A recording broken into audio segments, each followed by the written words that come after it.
পাঁচজন? ওরা পাঁচজন ছিল শাকিল। ওরা সবাই এক্স কেজিবি স্পেশালিস্ট। আর তুমি তুমি মাত্র, আমি ঘড়ি দেখলাম, তুমি মাত্র 120 সেকেন্ড সময় নিয়েছো। কিভাবে সম্ভব? কিভাবে এত কম সময় পাঁচজন মানুষকে খুন করা? শাকিল ছুরিটা মোছা বন্ধ না করে শীতল গলায় বলল, ওরা বড্ড বেশি আত্মবিশ্বাসী ছিল। আত্মবিশ্বাসী?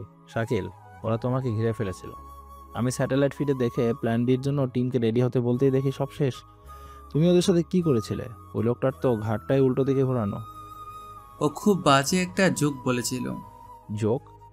তুমি জোক শোনার জন্য? আমি জোক শুনতে পছন্দ করি না ইমতিয়াজ, বিশেষ করে অপারেশনের সময়। শাকিল উঠে দাঁড়ায়। সে ওয়ার হাউসের কোনায় রাখা একটা ব্রিফকেসের দিকে তাকায়। এগোই। প্যাকেজটা কি শিওর? হ্যাঁ, বায়োকেমিক্যাল ওয়েপেনের ফর্মুলা, দ্য সিন্ডিকেটের নতুন খেলনা। ওরা এটা দ্য শেডুর কাছে পাঠাচ্ছিল। তার মানে আমাদের ইন্টেল সঠিক ছিল। শাকিলের স্যাটেলাইট ফোনটা বেজে ওঠে। স্ক্রিনে আননোন লেখা, কিন্তু সে জানে কে ফোন করেছে। Alpha one speaking. Well done captain, Berlin mission successful. কিন্তু তোমার এই পরিষ্কার করার পদ্ধতিটা আমার একদমই পছন্দ হচ্ছে না। কোনো সাক্ষী রাখুনি তো? মৃতদেহ কখনো সাক্ষী দেয় না general Murshed sir.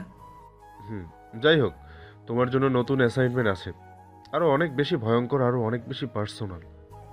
What's the target sir? Target নয়, লোকেশন বাংলাদেশ, তোমার হোম টাউন জয়সিদ্ধি গ্রাম। এই নামটা শোনার সাথে সাথে প্রথমবারের মতো শাকিলের বরফ শীতল মুখে বিস্ময়ের ছাপ ফুটে ওঠে। জয়সিদ্ধি? স্যার, আমি ঠিক। দ্য শ্যাডো, সে তোমার গ্রামের পাশেই এক পরিত্যক্ত রাসায়নিক কারখানার আড়ালে ডার্টি বম্ব তৈরির ফাইনাল স্টেজে আছে। তার প্ল্যান একটা দুর্ঘটনা ঘটিয়ে পুরো এলাকাটাকে বসবাসের অযোগ্য করে দেওয়া, তারপর কম দামে পুরো অঞ্চলের জমি কিনে নিয়ে সেখানে সে দ্য সিন্ডিকেটের সাউথ ইস্ট এশিয়ার সবচেয়ে বড় আস্তানা তৈরি করবে। তার মানে সে আমার গ্রামের মানুষগুলোকে আমার... হ্যাঁ শাকিল, সে তোমার অতীতকে টোপ হিসেবে ব্যবহার করতে চাইছে। সে জানে না তুমি কে, কিন্তু সে জানে ওই গ্রামের সাথে তোমার কোনো একটা সংযোগ আছে। সে তোমাকে প্রকাশ্যে আনার জন্য এই ভয়ঙ্কর চালটা চেলেছে। কখন যেতে হবে স্যার? আজ রাতেই। তবে এবার তুমি ক্যাপ্টেন শাকিল বা আলফা ওয়ান হিসেবে যাচ্ছ না, তুমি যাচ্ছ তোমার পুরনো পরিচয়ে, সেই পরিচয় যা তুমি 5 বছর আগে পেছনে ফেলে এসেছিলে। আপনি বলতে চাইছেন? হ্যাঁ, তুমি ফিরে যাচ্ছ শাকিল হয়ে, সেই কালো অবদার্থ পরিবারের বোঝা শাকিল হয়ে। এটাই হবে তোমার ছদ্মবেশ, শত্রুর চোখের সামনে তার সবচেয়ে বড় দুর্বলতা হয়ে বেঁচে থাকা। পারবে তো ক্যাপ্টেন? কিছুক্ষণ পিনপতর নীরবতা। শাকিলের চোখ দুটো জ্বলছে। শুধু পারবো না স্যার, আমি সুযোগটারই অপেক্ষায় ছিলাম। গুড, তোমার এক্সট্রাকশন টিম রেডি। আর হ্যাঁ Shakil, sir, welcome home soon. ফোনটা কেটে গেল। শাকিল, তুমি কি সত্যি? হ্যাঁ ইমতিয়াজ, 5 বছর পর আমি বাড়ি ফিরে যাচ্ছি। আর এই লাশগুলো পরিষ্কার করো এমনভাবে যেন এখানে কোনোদিনও কোনো মানুষই আসেনি, কোনো চিহ্ন যেন না দেখে। নাথিং। শাকিল তার হাতে রক্তাক্ত কাপড়টা দিয়ে মুখটা মুছে নেয়। তার চোখে কোনো ভয় নেই। তার নাম ক্যাপ্টেন শাকিল আহমেদ, বাংলাদেশ সেনাবাহিনীর গোপনীয় স্পেশাল অ্যাক্টিভিটিস ডিভিশনের সেরা কমান্ডো, যার কোড নেম আলফা ওয়ান। কিন্তু তার দেশের জন্য, তার গ্রামের জন্য আর তার অতীতের এক অসমাপ্ত প্রতিশোধের জন্য সে আজ ফিরে চলেছে তার সবচেয়ে ঘৃণিত পরিচয়, পরিবারের অবহেলিত কালো ছেলে শাকিল। খেলাটা এখন আর দেশের সীমানায় সীমাবদ্ধ নেই, খেলাটা এখন ব্যক্তিগত। পরের দিন গ্রামের মেঠোপথ ধরে একটা পুরনো ধুলোমাখা বাস এসে থামল। বাস থেকে নামলো শাকিল। পরনে একটা পুরনো জিন্স আর মলিন টি শার্ট, কাঁধে একটা পুরনো ব্যাগ। 5 বছরের শহুরে জীবন তার চেহারায় কোনো চাকচিক্য আনেনি, বরং রোদে পুড়ে বৃষ্টিতে ভিজে গায়ের রংটা যেন আরও কালো, আরও নিষ্প্রাণ হয়ে গেছে। শাকিল ধীর পায়ে তার বাড়ির দিকে এগোতে লাগলো। বাড়ির উঠানে তার মা আমেনা বেগম ধান শুকাচ্ছিলেন। শাকিলকে দেখে তিনি এক মুহূর্তের জন্য চিনতেই পারলেন না। মা? কে? শাকিল? তুই তুই এই অসময়ে? আর তোর এই চেহারা কি বানাইছস? এমন কালা রাস্তার মানুষের চাইতেও তোরে খারাপ লাগতেছে। মনে হইতাছে কয়রা চুলার ভিতর থেকে উঠে আইছস। অনেক দিন ধইরা রোদের মধ্যে ঘুরতে হয়েছে তো, তাই হয়তো। রোদে ঘুরতে হইছে মানে? তুই না শহরে ভালো বেতনে চাকরি করতি? কি হইছে? চাকরিটা কি শেষ পর্যন্ত গেছে? খাইছোস আমাগো মাথা? শাকিল নিশ্চুপ। গেছে। আমি তো আগেই জানতাম। আমার পেটে কেন যে এমন একটা অপয়া অলক্ষণে পোলা জন্মাইলো। তোর মতো কালা কুৎসিত পোলারে দিয়া যে কিচ্ছু হইব না, হেইডা আমি তোর বাপেরে 1000বার কইছি। 5টা বছর শহরে থেকে বাপের জমানো টাকা নষ্ট করলি, আর অহন যখন কোনো উপায় নাই তখন আবার আমাগো ঘাড় ভাঙতে চলে আইসস। লজ্জা করে না তোর? শাকিলের বাবা ঘর থেকে বেরিয়ে এলেন। কেডা? কার লগে তো চিল্লাচিল্লি করতেছিস আমি না? আরে শাকিল তুই? বাবা ভালো আছো? আমার ভালো মন্দ দিয়ে তোর কি? তুই তো আমার ঘরে হইলেই গেছিলি। যেমনে গেছিলি তেমনি তো ফিরা চাইতে পারতি। অহন আবার এই পোড়ামুখে কি মনে করে আইসস? আর কি মনে কইরা চাকরি থেকে লাথি মাইরা বাইর কইরা দিছে? অহন আমাগো অংশ ধ্বংস করতে আইছে। আমি কইলাম এই পোলাডারে দিয়া কিছু হইব না। এর থেকে যদি... ঠিক তখনই পাশের বাড়ি থেকে হাসতে হাসতে বেরিয়ে এলো শাকিলের মামাতো বোন জারা, তার সাথে রায়হান। ফুপি, কি হয়েছে? এত সকালবেলা কার উপর এত রাগ ছাড়ছো? শাকিলকে দেখে তার হাসিটা ব্যঙ্গে পরিণত হলো। ও, এই তো দেখি আমাদের শাকিল ভাই। কবে এলে? খবর তো দিলে না। আর ইস, এ কি চেহারা বানিয়েছো! আমি তো প্রথমে চিনতেই পারিনি। ভেবেছিলাম কোনো দিনমজুর হয়তো রাস্তা ভুল করে এদিকে চলে এসেছে। আর কইস না মা, আমার পোড়া কপাল। আইলো, আইসা আমার বুকের উপর জগদ্দল পাথর হইয়া বসলো। কি শাকিল, তোমার গা থেকে এমন গন্ধ আসছে কেন? তুমি কি গোসলও করনি? আর শহরে গিয়ে কি কয়লার খনিতে কাজ নিয়েছিলে নাকি? এমনিতেই তো কালো ছিলে, এখন তো দেখি আরও কালো হয়ে গেছো। আমার তো তোমার পাশে দাঁড়াতেই কেমন যেন লাগছে। আরে যারা এভাবে বলছিস কেন? বেচারা হয়তো অনেক কষ্ট করে এসেছে, জার্নিতে তো এমন হতেই পারে।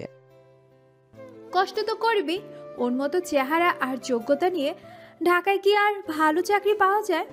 শাকিল, কোনো কোম্পানিতে দারোয়ানের চাকরিও কি শেষ পর্যন্ত জুটলো না? না, যারা দারোয়ানের চাকরিও পায়নি। কেন, ইন্টারভিউতে বাদ পড়েছিলে বুঝি? না, আসলে দারোয়ানের চাকরির জন্য তো একটু ভয়ঙ্কর চেহারা লাগে, তাই না? আমার চেহারাটা একটু নিরীহ গুছের, চোর ডাকাত ভয় পাবে না। কি তুমি তুমি আমাকে টিটকারি মারছো?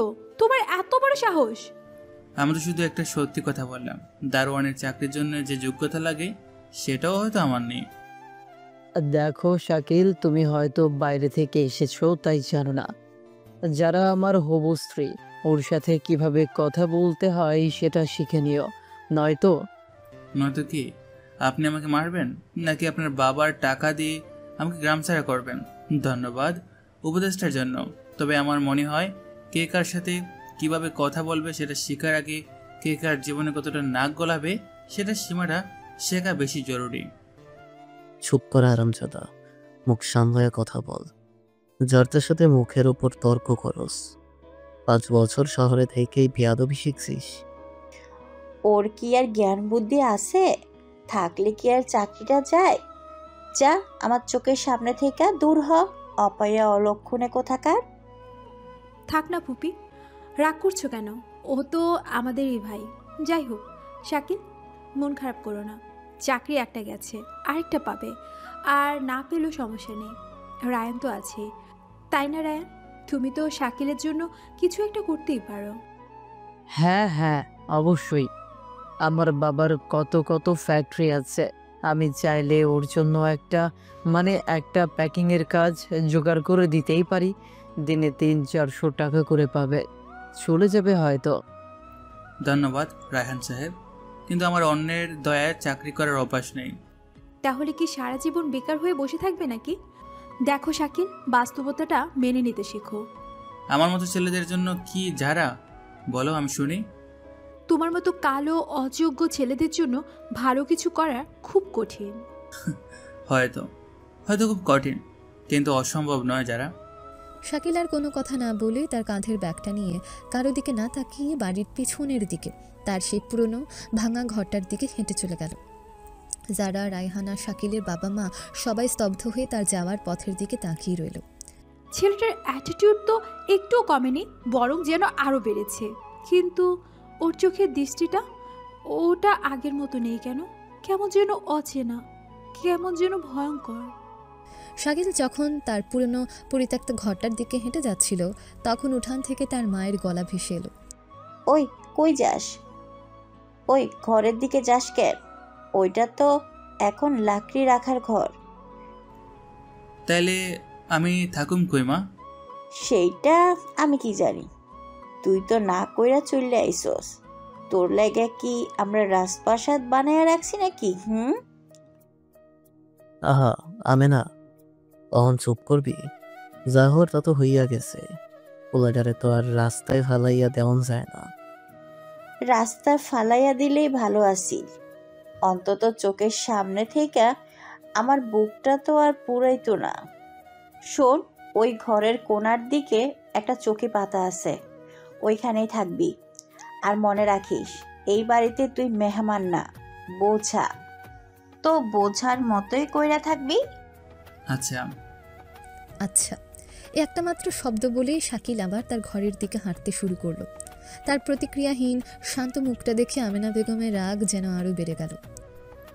ঘরটা ছিল আসলে একটা লাকড়ি রাখার ঘর। এক পাশে স্তূপ করে রাখা শুকনো খাট, অন্য পাশে পুরনো ভাঙা আসবাবপত্র। ঘরের কোনায় একটা নড়বড়ে কাঠের চৌকি, তার উপর একটা ময়লা তুষক পাতা। ঘরের দেয়ালে মাকড়সার জাল আর মেঝেতে দুলুর আস্তরণ। আমি কাঁধের ব্যাগটা চৌকির উপর রেখে তারপর ঘরের একমাত্র জানালাটা খুলতেই এক ঝলক আলো এসে ঘরের ভেতরটা আলোকিত করে দিল। জানালা দিয়ে ঠিক পাশের বাড়ির উঠানটা দেখা যায়, জাড়ার বাড়ি। দুদিন পর শাকিল যেন পুরোপুরি গ্রামের আর 10টা বেকার ছেলের মতোই হয়ে গেছে। সকালবেলা হাঁটতে হাঁটতে সে গ্রামের চায়ের দোকানে গিয়ে বসলো, কারণ মর্নিং ওয়াক করাটা তার জন্য খুব ইম্পর্ট্যান্ট। কি গো শাকিল মিয়া, তোমার তো আর চেনাই যায় না। শহরের বাবু থেকে একেবারে গ্রামের পোলা হইয়া গেলা। কি আর করম চাচা, পেট তো চালাইতে হইব।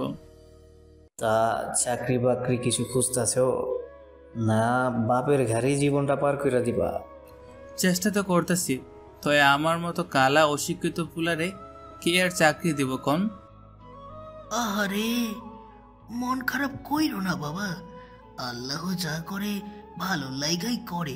আচ্ছা, আমাগো গ্রামের পশ্চিম দিকে যে নতুন ফ্যাক্টরিটা হইতাছে, সেইটার খবর কিছু জানো? শুনলাম কারা জানি বিদেশি সাহেবরা আইসা বানাইতেছে। হ চাচা, আমি শুনছি কিসের ফ্যাক্টরি, এটা তো কেউ ঠিক মতো কইতে পারে না, খুব গোপন গোপন করে কাম চলে। হ, সিকিউরিটিও খুব কড়া। আমাদের গ্রামের কাউরে ভিতরে ঢুকতেই দেয় না। শাকিল চুপচাপ তাদের কথা শুনতে থাকে, তার চোখ দুটো তীক্ষ্ণ। সে প্রতিটা তথ্য তার মাথায় গেঁথে নিচ্ছে। দুপুরবেলা গ্রামের সব থেকে বড় পুকুর ঘাটে গ্রামের ছেলেমেয়েরা পানিতে লাফালাফি, সাঁতার কাটছে। শাকিল ঘাটের এক কোনায় শার্ট খুলে উদাস মনে বসে আছে। তার 6 প্যাক বডি, যা এতদিন ধরে সে তার মলিন পোশাকের আড়ালে লুকিয়ে রেখেছিল, তা আজ প্রথমবার সবার নজরে পড়ল। যারা আর তার বান্ধবীরা পুকুর ঘাটে এসে শাকিলকে ওই অবস্থায় দেখে থমকে গেল। যারার বান্ধবী ঝুমুর ফিসফিস করে বলে, ওই যারা আপা, দেখো শাকিল ভাই তো খালি গায়ে, বাপ রে কি শরীর, দেখা তো মনে হয় সিনেমার হিরো, খালি চেহারাটা কালা, যেন কোনো তামিল সিনেমার হিরো। হরে, আমরা তো ওরে কালা বইলা পাত্তাই দিই না, কিন্তু পোলাডার বডি দেখার মতো। চুপ কর তোরা, কি এমন দেখছস? শরীর থাকলেই কি মানুষ হয়? কাম কাজ নাই, সারাদিন টই টই করে ঘুরা বেড়ায়। চল চল যাই এখান থেকে। যারা তার বান্ধবীদের তাড়া দিলেও তার নিজের চোখ দুটো যেন শাকিলের দিক থেকে সরছিল না। তারা যখন ফিরে যাচ্ছে তখন শাকিল তাদের দিকে না তাকিয়ে কথা বলল, কি গো যারা আপু, চুরি করে দেখা শেষ হইলে সাবধানে যান, নইলে আবার আসার খাইয়া পুকুরে পইরা যাইবেন। কি? আমি চুরি কইরা দেখতেছিলাম? নয়তো কি এমন করে তাকাইছিলেন যেন জীবনের প্রথমবার কোনো কালা মানুষের শরীর দেখছেন? বেয়াদব, তোর সাথে কথাই কওয়া যায় না। চল রে ঝুমুর। যারার আগে গজ গজ করতে করতে চলে গেল, কিন্তু তার বুকের ভেতরটা ধুকপুক করছে। রাতে শাকিল যখন তার ভাঙা ঘরে বসে একটা বই পড়ছিল, তখন তার পুরনো বাটন ফোনটা বেজে উঠল। একটা unknown number. Hello. Shakil, it's me Imtiaz. বল, কোনো খবর আছে? আছে। দ্য শ্যাডোর মুভমেন্ট ট্রেস করা গেছে। আমাদের স্যাটেলাইট ইমেজ বলছে সে তার নেটওয়ার্কের কিছু লোককে তোর গ্রামের আশেপাশে পাঠিয়েছে। সম্ভবত ওই নতুন ফ্যাক্টরিটা ওদের টার্গেট। আমিও তাই সন্দেহ করছিলাম। ফ্যাক্টরিটার ব্যাপারে আর কিছু জানতে পেরেছিস? হ্যাঁ, ওটা একটা সোয়াপ। বাইরে থেকে দেখলে মনে হবে কেমিক্যাল ফ্যাক্টরি, কিন্তু ভেতরে ওরা ইউরেনিয়াম সমৃদ্ধ করার চেষ্টা করছে ডার্টি বোম বানানোর জন্য। Damn it! তার মানে আমার হাতে সময় খুব কম। হ্যাঁ, আর তোর ফ্যামিলি, ওদের উপরও কিন্তু রিস্ক বাড়ছে শাকিল। তুই চাইলে আমরা তোকে কিছু হাঁটার সুযোগ করে দিতে পারি। না, এখন আর পিছু হাঁটার কোনো সুযোগ নেই। আমি এই মিশনের শেষ দেখে ছাড়বো। তুই শুধু একটা কাজ কর, আমার উপর থেকে ফিজিক্যাল সার্ভিলেন্সটা সরিয়ে নে। ওরা যদি টের পায় আমাকে কেউ ফলো করছে, তাহলে ওরা আরও সতর্ক হয়ে যাবে। কিন্তু তোর সেফটি? আমার সেফটির কথা তোকে ভাবতে হবে না, আমি আমার খেয়াল রাখতে পারবো। তুই শুধু ডিজিটাল ট্রেসগুলোর উপর নজর রাখ। আর হ্যাঁ, আমার ফ্যামিলি আর যারার উপর 24 ঘন্টা নজর রাখবি, ওদের জন্য কোনো ক্ষতি না হয়। যারা? তোর মামাতো বোন? হ্যাঁ, ওভার অ্যান্ড আউট। ফোনটা কেটে দিয়ে শাকিল চৌকিতে হেলান দিয়ে চোখ বন্ধ করল। তার শান্ত ভাবলেশীন মুখটা এখন কঠিন হয়ে উঠেছে। খেলাটা এখন আর শুধু ছদ্মবেশের নয়, খেলাটা এখন সময়ের বিরুদ্ধে, এক ভয়ঙ্কর শত্রুর বিরুদ্ধে। আর এই খেলার মাঝখানে অজান্তেই জড়িয়ে পড়েছে তার পরিবার আর সারা। আমার দিনগুলো কাটছিল এক অদ্ভুত ছন্দে। আমি আমার বেকার জীবনের অভিনয়টা নিখুঁতভাবে করে যাচ্ছিলাম। গ্রামের সবাই আমাকে এখন এক নামে চেনে, কালা পোলা। কিন্তু এই সাধারণ পরিচয়ের আড়ালে আমি আমার আসল মিশনের ঝালটা ধীরে ধীরে বুনছিলাম, যেটার জন্য আমাকে এখানে পাঠানো হয়েছে। সেদিন বিকেলে গ্রামের সাপ্তাহিক হাট বসেছে। যারা রায়হান হাটে এসেছে। রায়হান যারার মন জয় করার জন্য তাকে এটা সেটা কিনে দিচ্ছে। এই যে যারা, দেখো তোমার জন্য কাচের চুড়ি এনেছি, তোমার ফর্সা হাতে খুব মানাবে। থাক না রায়হান, এত কিছু কেন কিনছো? আরে তোমার জন্য আমি পুরো হারটাই কিনে ফেলতে পারি, তুমি শুধু একবার বলো। আমার এসবের কিচ্ছুই লাগবে না, আমার শুধু। তার চোখ দুটো অজান্তেই ভিড়ের মধ্যে কাউকে খুঁজছে। শাকিলও হাটে এসেছিল, তবে কিছু কেনার জন্য নয়, বরং তথ্য সংগ্রহের জন্য। সে একটা চায়ের দোকানে বসে সাধারণ গ্রামবাসীর মতো চারপাশের কথাবার্তা শুনছিল। হঠাৎ করে হাটের মাঝখানে একটা বড় জটলা আর হইচই শুরু হলো। কি হয়েছে ওখানে? আরে আমাগো করিম চেয়ারম্যানের পোলা কবির, তার লগে ঢাকার এক বাবুর কি জানি নিয়ে ঝামেলা লাগছে। সবাই এগিয়ে গিয়ে দেখলো রায়হানি সে ঢাকার বাবু। সে হাটের এক প্রভাবশালী মহাজনের কাছ থেকে কিছু একটা কিনে দাম নিয়ে তর্ক করছিল। আপনি দাম কমাইতে কইলেই তো হইব না বাবু, এইটার এক দাম, পোষাইলে নেন, না পোষাইলে ছাইড়া দেন। কে? তুমি আমার সাথে এভাবে কথা বলছো? তুমি জানো আমি কে? আমি জাওয়াদ চৌধুরীর ছেলে। চেয়ারম্যান ছেলে কবির বলে, জাওয়াদ চৌধুরীর পোলা হইলে কি হয়েছে? হাট কি তোমার বাপে কিন্না নিছে নাকি? মহাজন যা কইছে ঠিকই কইছে, দাম দিয়া জিনিস নিতে হইব। তুমি আবার এর মধ্যে কথা বলতে আসছো কেন? তুমি জানো আমি এক ফোন করলে তোমার চেয়ারম্যানগিরি। ওই মুখ সামলাইয়া কথা বল, আমার বাপ রে নিয়া কথা কবি তো তোর জিব্বা টাইন না ছিঁড়া ফেলাইমু। কথাবার্তা দ্রুত হাতাহাতির দিকে এগোতে লাগলো। কবিরের সাথে থাকা গ্রামের আরো কয়েকজন ছেলে রায়হানকে ঘিরে ধরল। রায়হান চলো তো, ওদের সাথে তর্ক করে লাভ নেই। তুমি চুপ করো যারা, আজ আমি এদেরকে দেখে নিব, এরা এখনো চেনে না আমি কে। কিন্তু রায়হানের সব ভাব মুহূর্তেই উবে গেল যখন কবিরের এক বন্ধু তার শার্টের কলারটা চেপে ধরল। কি দেখাবি তুই? দেখা তো দেখি। রায়হানের মুখটা ভয়ে ফ্যাকাশে হয়ে গেল। একটু দূরে চায়ের দোকান থেকে শাকিল পুরো ঘটনাটা দেখছিল। তার মুখে কোনো প্রতিক্রিয়া নেই, সে শুধু চায়ে চুমুক দিচ্ছে আর পরিস্থিতিটা মাপার চেষ্টা করছে। চায়ের দোকানদার বলে, দেখছনি শাকিল, চেয়ারম্যানের পোলার লগে লাগতে গেছে ঢাকার বাবু, আজকা মায়ের একটাও মাটিতে পড়বো না। শাকিল দেখলো যারা খুব ভয় পেয়ে গেছে। সে সাহায্যের জন্য এদিক ওদিক তাকাচ্ছে। তার অসহায় মুখটা দেখে শাকিলের বুকের ভেতরটা মোচড় দিয়ে উঠল। সে আর এক মুহূর্তও দেরি করল না, কিন্তু সে রায়হানকে বাঁচানোর জন্য মারামারি করতে গেল না। সে খুব শান্তভাবে চায়ের দোকান থেকে উঠল, তারপর ভিড়ের মধ্য দিয়ে এমনভাবে হাঁটতে শুরু করলো যেন সে কিছুই দেখতে পায়নি। সে সোজা চলে গেল হাটের কোণায়, যেখানে একজন সাপুড়ে বাঁশি বাজিয়ে সাপের খেলা দেখাচ্ছিল। শাকিল সাপুরের পাশে গিয়ে খুব নিচু গলায় তাকে কিছু একটা বলল, তারপর তার হাতে দুটো 500 টাকার নোট গুঁজে দিল। পর মুহূর্তে সেই সাপুড়ে হঠাৎ করে তার সাপের ঝুড়িটা ইচ্ছে করে উল্টে ফেলে দিল আর চিৎকার করে উঠল, হায় হায়, আমার কালনাগিনী পালাইছে পালাইছে, সবাই সরেন সরেন, আমার সাপ পালাইয়ে গেছে। সাপ, এই একটা শব্দই যথেষ্ট ছিল। হাটের মধ্যে যেন কিয়ামত নেমে এলো। যে যেখানে ছিল সবাই সাপ সাপ বলে দিক বিদিক জ্ঞান শূন্য হয়ে দৌড়াতে শুরু করলো। রায়হানকে ঘিরে থাকা ছেলেরাও ভয় পেয়ে যে যেদিকে পারলো ছুটে পালালো।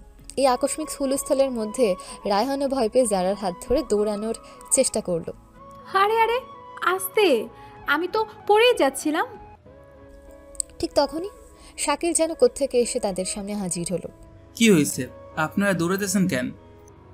সাপ সাপ বের হয়েছে, চলো পালাই। আরে দাঁড়ান দাঁড়ান, কোনো সাপটাপ নেই। ওই সাবুরেটা ইচ্ছে করে চিলাইতেছে, যদি মানুষ ভয় পায় তারই আরও টাকা পয়সা দেয়। গ্রামের হাটে এসব নাটক রোজই হয়। আপনারা শহরের মানুষ তো, তাই বোঝেন নাই। সত্যি? যাক বাবা, আমি তো ভয়ে মরে গিয়েছিলাম। থয় রায়হান স্যার, সাপের ভয় তো গেল, কিন্তু চেয়ারম্যানের পোলা ভয় তো এখনো যায় নাই। ওরা কিন্তু একটু পরে আবার আপনারা খুঁজবো। তাহলে তাহলে এখন কি হবে? আপাতত আপনারা আমার পিছে পিছে চুপচাপ আসেন, আমি আপনাদের জন্য রাস্তা দিয়ে বাড়ি পৌঁছে দিতেছি। শাকিল তখন দুজনকে নিয়ে হাটের পেছনের সরু একটা গলি দিয়ে হাঁটতে শুরু করলো। যারা হাঁটতে হাঁটতে শাকিলের দিকে তাকিয়ে বলে, তুমি তুমি কিভাবে জানলে সাপুরেটা নাটক করছে? আমি তো এই গ্রামেই বড় হয়েছি, যারা কে নাটক করে আর কে সত্যি বলে সেইটা চেহারা দেখেই বোঝা যায়। যাই হোক শাকিল, থ্যাঙ্কস। আজ তুমি না থাকলে আমি তো কিছুই করি নাই সাহেব, যা করার সাপুরেই করেছে। তারা যখন প্রায় গ্রামের রাস্তায় এসে পৌঁছেছে তখন যারা হঠাৎ করে থেমে গেল। দাঁড়াও।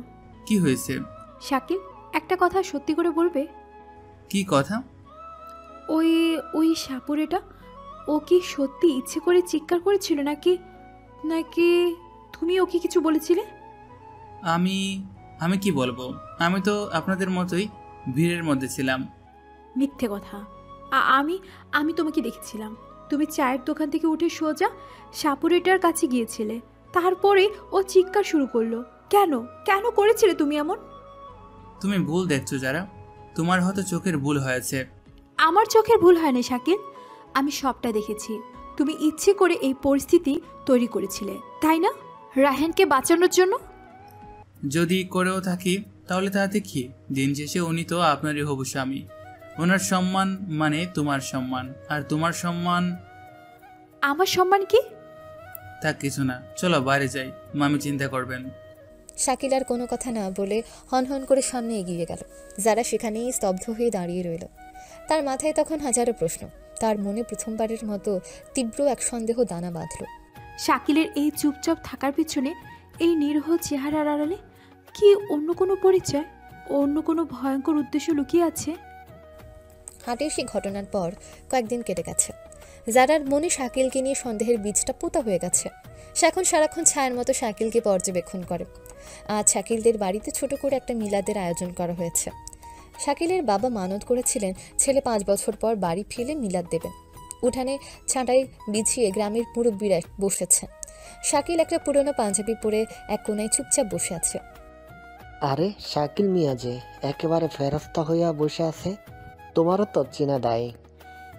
ফেরেস্তা না চাচা, বেকার বইলা হয়তো দেখতে এমন লাগতেছে। আহা, মন খারাপ কইরো না, আল্লাহ ভরসা রাখো। আচ্ছা, তোমার মামা মামি আসছে তো? হ্যাঁ, সবাই আইছে। একটু দূরে জারার মা এবং আমেনা বেগম রান্নাঘরে বসে কথা বলছেন। ভাবি, আপনি পোলাডার লাইগা আমার মায়া লাগে। চেহারা যদি একটু ফর্সা হইতো তাহলে হয়তো একটা ভালো চাকরি বাকরি জুটতো, বা কোনো সুন্দরী মায়ারে বিয়ে করতে পারতো। আর কইের না বই, আমার পড়া কপাল, এ কালা মুখ লইয়াও কই যাইব। কি করব আমি তো ভাইবা কিচ্ছু পাই না। আপনার মায়েরার দিকে তাকান, চাঁদের মতো মুখ, আর জামাইটাও পাইছেন তেমন। রায়ান বাবা তো হীরা। হ তা ঠিক, আল্লাহর রহমতে আমার মেয়ের কোনো কিছুর অভাব নাই। যারা দূর থেকে তার মা আর ফুপুর এই কথোপকথন শুনে ফেলে, কেন জানি তার খুব খারাপ লাগে। সে দেখে শাকিলও হয়তো তাদের কথাগুলো শুনেছে, কিন্তু তার মুখে কোনো প্রতিক্রিয়া নেই। সে শুধু শূন্য দৃষ্টিতে তাকিয়ে আছে। মিলাদ শেষে যখন সবাই খেতে বসেছে, তখন রায়হান আসে। সরি আন্টি, আমার আসতে একটু দেরি হয়ে গেল। ফ্যাক্টরিতে একটা জরুরি কাজ পড়ে গিয়েছিল। আরে আসো বাবা আসো, তোমার জন্যই তো আমরা বসে আছি। দেখছো নিজের কাজ কাম ফালাইয়া, আর আমারটা সারাদিন তো খালি টই টই কইরা ঘুইরা বেড়ায়। শাকিল নিশ্চুপ। খাবার সময় রায়হান ইচ্ছে করে শাকিলের পাশে বসে। কি খবর শাকিল, কেমন চলছে তোমার বেকার জীবন? চলছে আপনাদের দোয়ায়। হাটের সেদিনকার ঘটনার পর তো তোমাকে বেশ সাহসী মনে হচ্ছে, নাকি ওটা লোক দেখানো ছিল? সাহস দেখানোর মতো কিছু তো আমি করি নাই রায়হান সাহেব। করনি? আমার তো মনে হয় তুমি ইচ্ছে করে যারার সামনে হিরো সাজার চেষ্টা করছিলে, তাই না? আপনার যা মনে হয় আপনি তাই ভাবতে পারেন, আমার কিছু বলার নেই। দেখো শাকিল, আমি তোমাকে একটা বন্ধুর মতো উপদেশ দেই। যারা ওরা আশেপাশেও ঘোরার চেষ্টা করো না। ওর জগৎ আর তোমার জগৎ আকাশ পাতাল তফাৎ। তুমি শুধু শুধু কষ্ট পাবে। আকাশের পাতালের দূরত্বটা তো শুধু দেখার উপর নির্ভর করে, তাই না রায়হান সাহেব? মাঝে মাঝে পাতাল থেকেও কিন্তু পুরো আকাশটা দেখা যায়। এভাবে কয়েকদিন পরের আরেক ঘটনা। যারা তার ইউনিভার্সিটির একটা জরুরি অ্যাসাইনমেন্ট নিয়ে কাজ করছিল, হঠাৎ করে তার দামি ম্যাকবুক ল্যাপটপটা ক্র্যাশ করে। কোনোভাবেই আর অন হচ্ছে না। ফোনে প্রায় কাঁদতে কাঁদতে রায়হানকে বলে, রায়হান, আমার ল্যাপটপ অন হচ্ছে না। ভিতরে আমার ফাইল, থিসিস সব কাজ কালকে জমা দিতেই হবে। আমি এখন কি করব? আরে রিল্যাক্স, একটা ল্যাপটপই তো। আমি কালকেই তোমাকে নতুন আরেকটা কিনে দিচ্ছি। আমি নতুন ল্যাপটপ নিয়ে কি করব? আমার ডেটাগুলো লাগবে, ওগুলো কি ফিরিয়ে আনা যাবে? মনে তো হয় না, ক্র্যাশ করলে তো সব শেষ। তুমি এক কাজ করো, ভার্সিটিতে স্যারের সাথে কথা বলে দেখো, যদি ডেটটা পেছানো যায়। না, স্যার কোনো কথাই শুনবেন না। আমি আমি শেষ। যারা হতাশায় ল্যাপটপটা নিয়ে বসে আছে। তার মা বাবাও খুব চিন্তিত। ঠিক তখনই শাকিল তাদের ঘরের সামনে দিয়ে যাচ্ছিল। কি হয়েছে যারা, কান্নাকাটি করতেছো কেন? আর বলো না বাবা, ওর ল্যাপটপটা হঠাৎ করে নষ্ট হয়ে গেল। ভিতরে নাকি খুব জরুরি কাগজপত্র ছিল। দেখি তো একটু। তুমি দেখি কি করবে? এটা কি তোমার সেই পুরনো রেডিও নাকি যে হাতুড়ি দিয়ে পিটিয়ে সব ঠিক করে ফেলবে? এটা ম্যাকবুক। রায়হানি তো কিছু করতে পারলো না। রায়হান সাহেব তো বিজনেসম্যান ইঞ্জিনিয়ার না, আর আমি তো বেকার।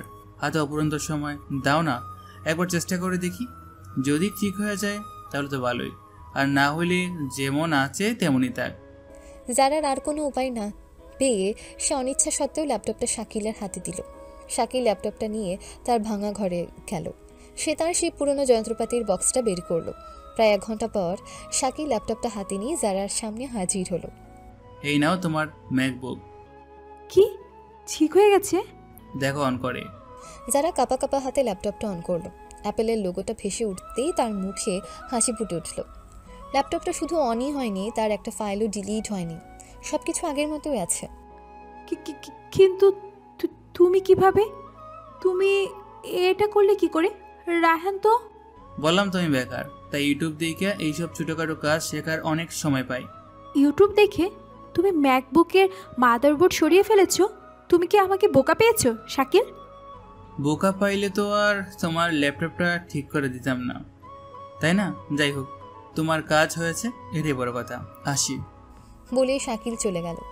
যারা হতভম্ব হয়ে ল্যাপটপটার দিকে তাকিয়ে রইল। ছেলেটার প্রতিটি কাজ, প্রতিটা কথা তার সন্দেহটাকে আরও বাড়িয়ে দিচ্ছে। পরদিন সকালে যারা দেখল শাকিল গ্রামের আরও কয়েকজন ছেলের সাথে পুকুরে মাছ ধরার জন্য জাল ফেলছে। যারার মনে একটা দুষ্টু বুদ্ধি এলো। সে শাকিলের কাছে গেল। কি ব্যাপার শাকিল সাহেব, আজকাল তো আপনাকে বেশ ফুর্তিতে দেখা যাচ্ছে। চাকরি হারানোর শোকটা কি কেটে গেছে? সুখ করে কি হইব, পেট তো আর সুখ মানে না। তাই ভাবলাম মাছ ধরে যদি বাজারে বেচতে পারি তাহলে হয়তো। তাই নাকি? তো কয়টা মাছ ধরেছো শুনি? এই তো চেষ্টা করতেছি। আমার তো মনে হয় তুমি একটাও ধরতে পারোনি। তোমার মতো ছেলেদের দিয়ে এইসব কাজ হয় না। তাই বাজে লাগবে? কি বাজি? আমি যদি তোমার চেয়ে বড় একটা মাছ ধরতে পারি তাহলে? তাহলে কি? তাহলে তুমি আমাকে তোমার হাতে বানাইয়া এক কাপ চা খাওয়াবে, পারবে তো? আর যদি তুমি হারো? তাহলে আমি তোমার হবু স্বামী রায়হান সাহেবের গাড়িটা মৌজা দেব, একদম চকচকা কইরা। ঠিক আছে, ডিল। প্রতিযোগিতা শুরু হলো। যারা যে কিনা ছোটবেলা থেকে মাছ ধরে অভ্যস্ত, যে সহজে কয়েকটা পুঁটি ট্যাংরা মাছ ধরে ফেললো, আর শাকিল শানারির মতো শুধু জাল ফেলছে আর তুলছে। কি হলো শাকিল, তোমার জালে তো মাছের বদলে শুধু ব্যাঙই উঠেছে। আমি তো বলি তুমি বরং গাড়ি মোছার প্রস্তুতিই নাও। শাকিল কোনো উত্তর না দিয়ে মুচকি হাসলো। সে তার জালটা পুকুরের অন্য এক কোণায়, যেখানে অনেক কচুরিপানা জমে আছে, সেখানে ফেললো। তারপর কিছুক্ষণ অপেক্ষা করে খুব সাবধানে জালটা টানতে শুরু করলো। জালটা যখন কিনারে এলো তখন জারার চোখ দুটো বড় বড় হয়ে গেল।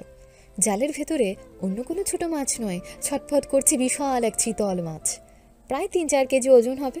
ওরে বাবা, শাকিল ভাই তো একেবারে বাজিবাদ করে দিল। কিন্তু কিভাবে?